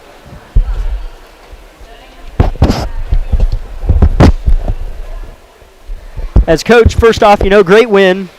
Win a SEK game. You're tied with them for second place by 23 points. Played good defense, held them under 50 points, scored 72. Eli had 31, but just your initial thoughts. I'll kind of do the same I did with you as Eli. I'm just really proud of our kids for. I keep telling them this. They just battle. They just battle. It doesn't matter, how one week goes or how one game goes. I've got a group of kids that they just come out and they play hard and they play for one another. And I told Parsons' son last week or our last game on Tuesday, I was going to be really excited when this group clicks. And tonight we finally clicked all cylinders, and it was a complete game and one of the best games I've been a part of since I've been at Labette County. Yeah, it's absolutely. From the gate, sometimes you win games, but you had that one quarter where you could have let it slip or let them back in it. Maybe there was a 2-3 minute stretch where they had momentum, but really all 4 quarters was Labette County Grizzlies. Yeah. We really challenged our kids each quarter to get after them and hold that lead. We said if we could win the third quarter, we knew for sure we'd be up 15 because we were up 15 and a half. So our big thing was just win each quarter and see what happens. So proud of our kids, and they really played hard tonight. Yeah, this team has a lot of players that do things aside from scoring. You have Chase Carnahan, exceptional defender, does a lot. John Redford kind of compliments Chase when he comes off the bench. At least that's what I see. But tonight, scoring-wise, Xavier Phillips started, and Eli said that he didn't know he was going to start until he came in the locker room, scored 14, and then trailed by Alex with 13, and Griff had a nice 10. But just touch on Xavier Phillips tonight and maybe moving forward. You know, I'm really proud of him. Eli was right. I told our guys that I didn't tell Xavier he was going to start, and kind of just threw him in the fire tonight, sophomore. Yeah, I've got about 3 or 4 kids that could all start, honestly. And I've been rotating them all year and trying to find that mix of kids and that rotation that's going to help us down the stretch. It might not be one game, it might be awful, and the next game it might be great, but I've got to find the mix of kids that's going to take us the distance and play well in March and that we can count on. So I'm really proud of Xavier for stepping in tonight, and it was a big night for him. I'm really excited for him and his future. It's definitely a good win to go into a busy week. Hopefully it doesn't end up being a long week, because this is good momentum. Play, I believe, win or lose all 3 days. Yeah, we're going to play Tuesday, Friday, Saturday, and we'll play Tuesday, Friday for sure at 8:15 next week. We've got Silver Lake on Tuesday. Okay, so Burlington next week, and you moved to, as you were tied with Coffeyville in the league at 2-2 coming in. I know it's a long winter. Did Independence play tonight? No one in the league played tonight. Oh, okay. No one. Okay. A couple were off for COVID, Okay. and Schnute was off for the funeral. Of Nathan Cunningham. Okay. But other than that, no, we're the only school that played in the league. Okay, so the only league game, Labette County takes it, and they move to 3-2 inside the SEK. This is Coach Argerbright. Any final words on your team moving forward, or you know, anything? I really enjoy the opportunity to get to coach these guys. It's just a special group to me, and I'm really excited for what they're going to do in these next couple months and how they're going to click together. But I hope everyone's safe over the weekend. I know the weather's supposed to be bad. Be safe. I hope to hear and see you guys on Tuesday at Burlington, and go Grizzlies. Absolutely. Thank you so much, Thank Coach. you. Good win. Take care, my friend. As Labette County wins it 72-49, as I'd feel bad if I didn't let my co-host, my beautiful co-host, Isabel Redford, any so final nice. thoughts? No, I mean, great wins for both teams all around tonight. Good effort, good everything. I hope we continue to see this. So I'm excited to watch some more Grizzly basketball next week. As the Grizzlies, both the ladies and the men, sweep Coffeyville, as the Lady Grizzlies stay undefeated in SEK play, and Labette County takes lone second place inside the SEK on the men's side, taking good momentum into Burlington next week. Coach Argerbright said, before we go off the air, I'll let you all be reminded of what time they play next week. The girls will play at Burlington Middle School at 3:30 on Tuesday against Paola, and then the boys will play Monday in the middle school as well at 8:15 p.m. against the 3 seed Silver Lake. So some late nights and a long week potentially at Burlington. So we'll be covering every game for you, though. So thank you all for listening to tonight's broadcast of Labette County Grizzly basketball. Have a safe weekend, and God bless.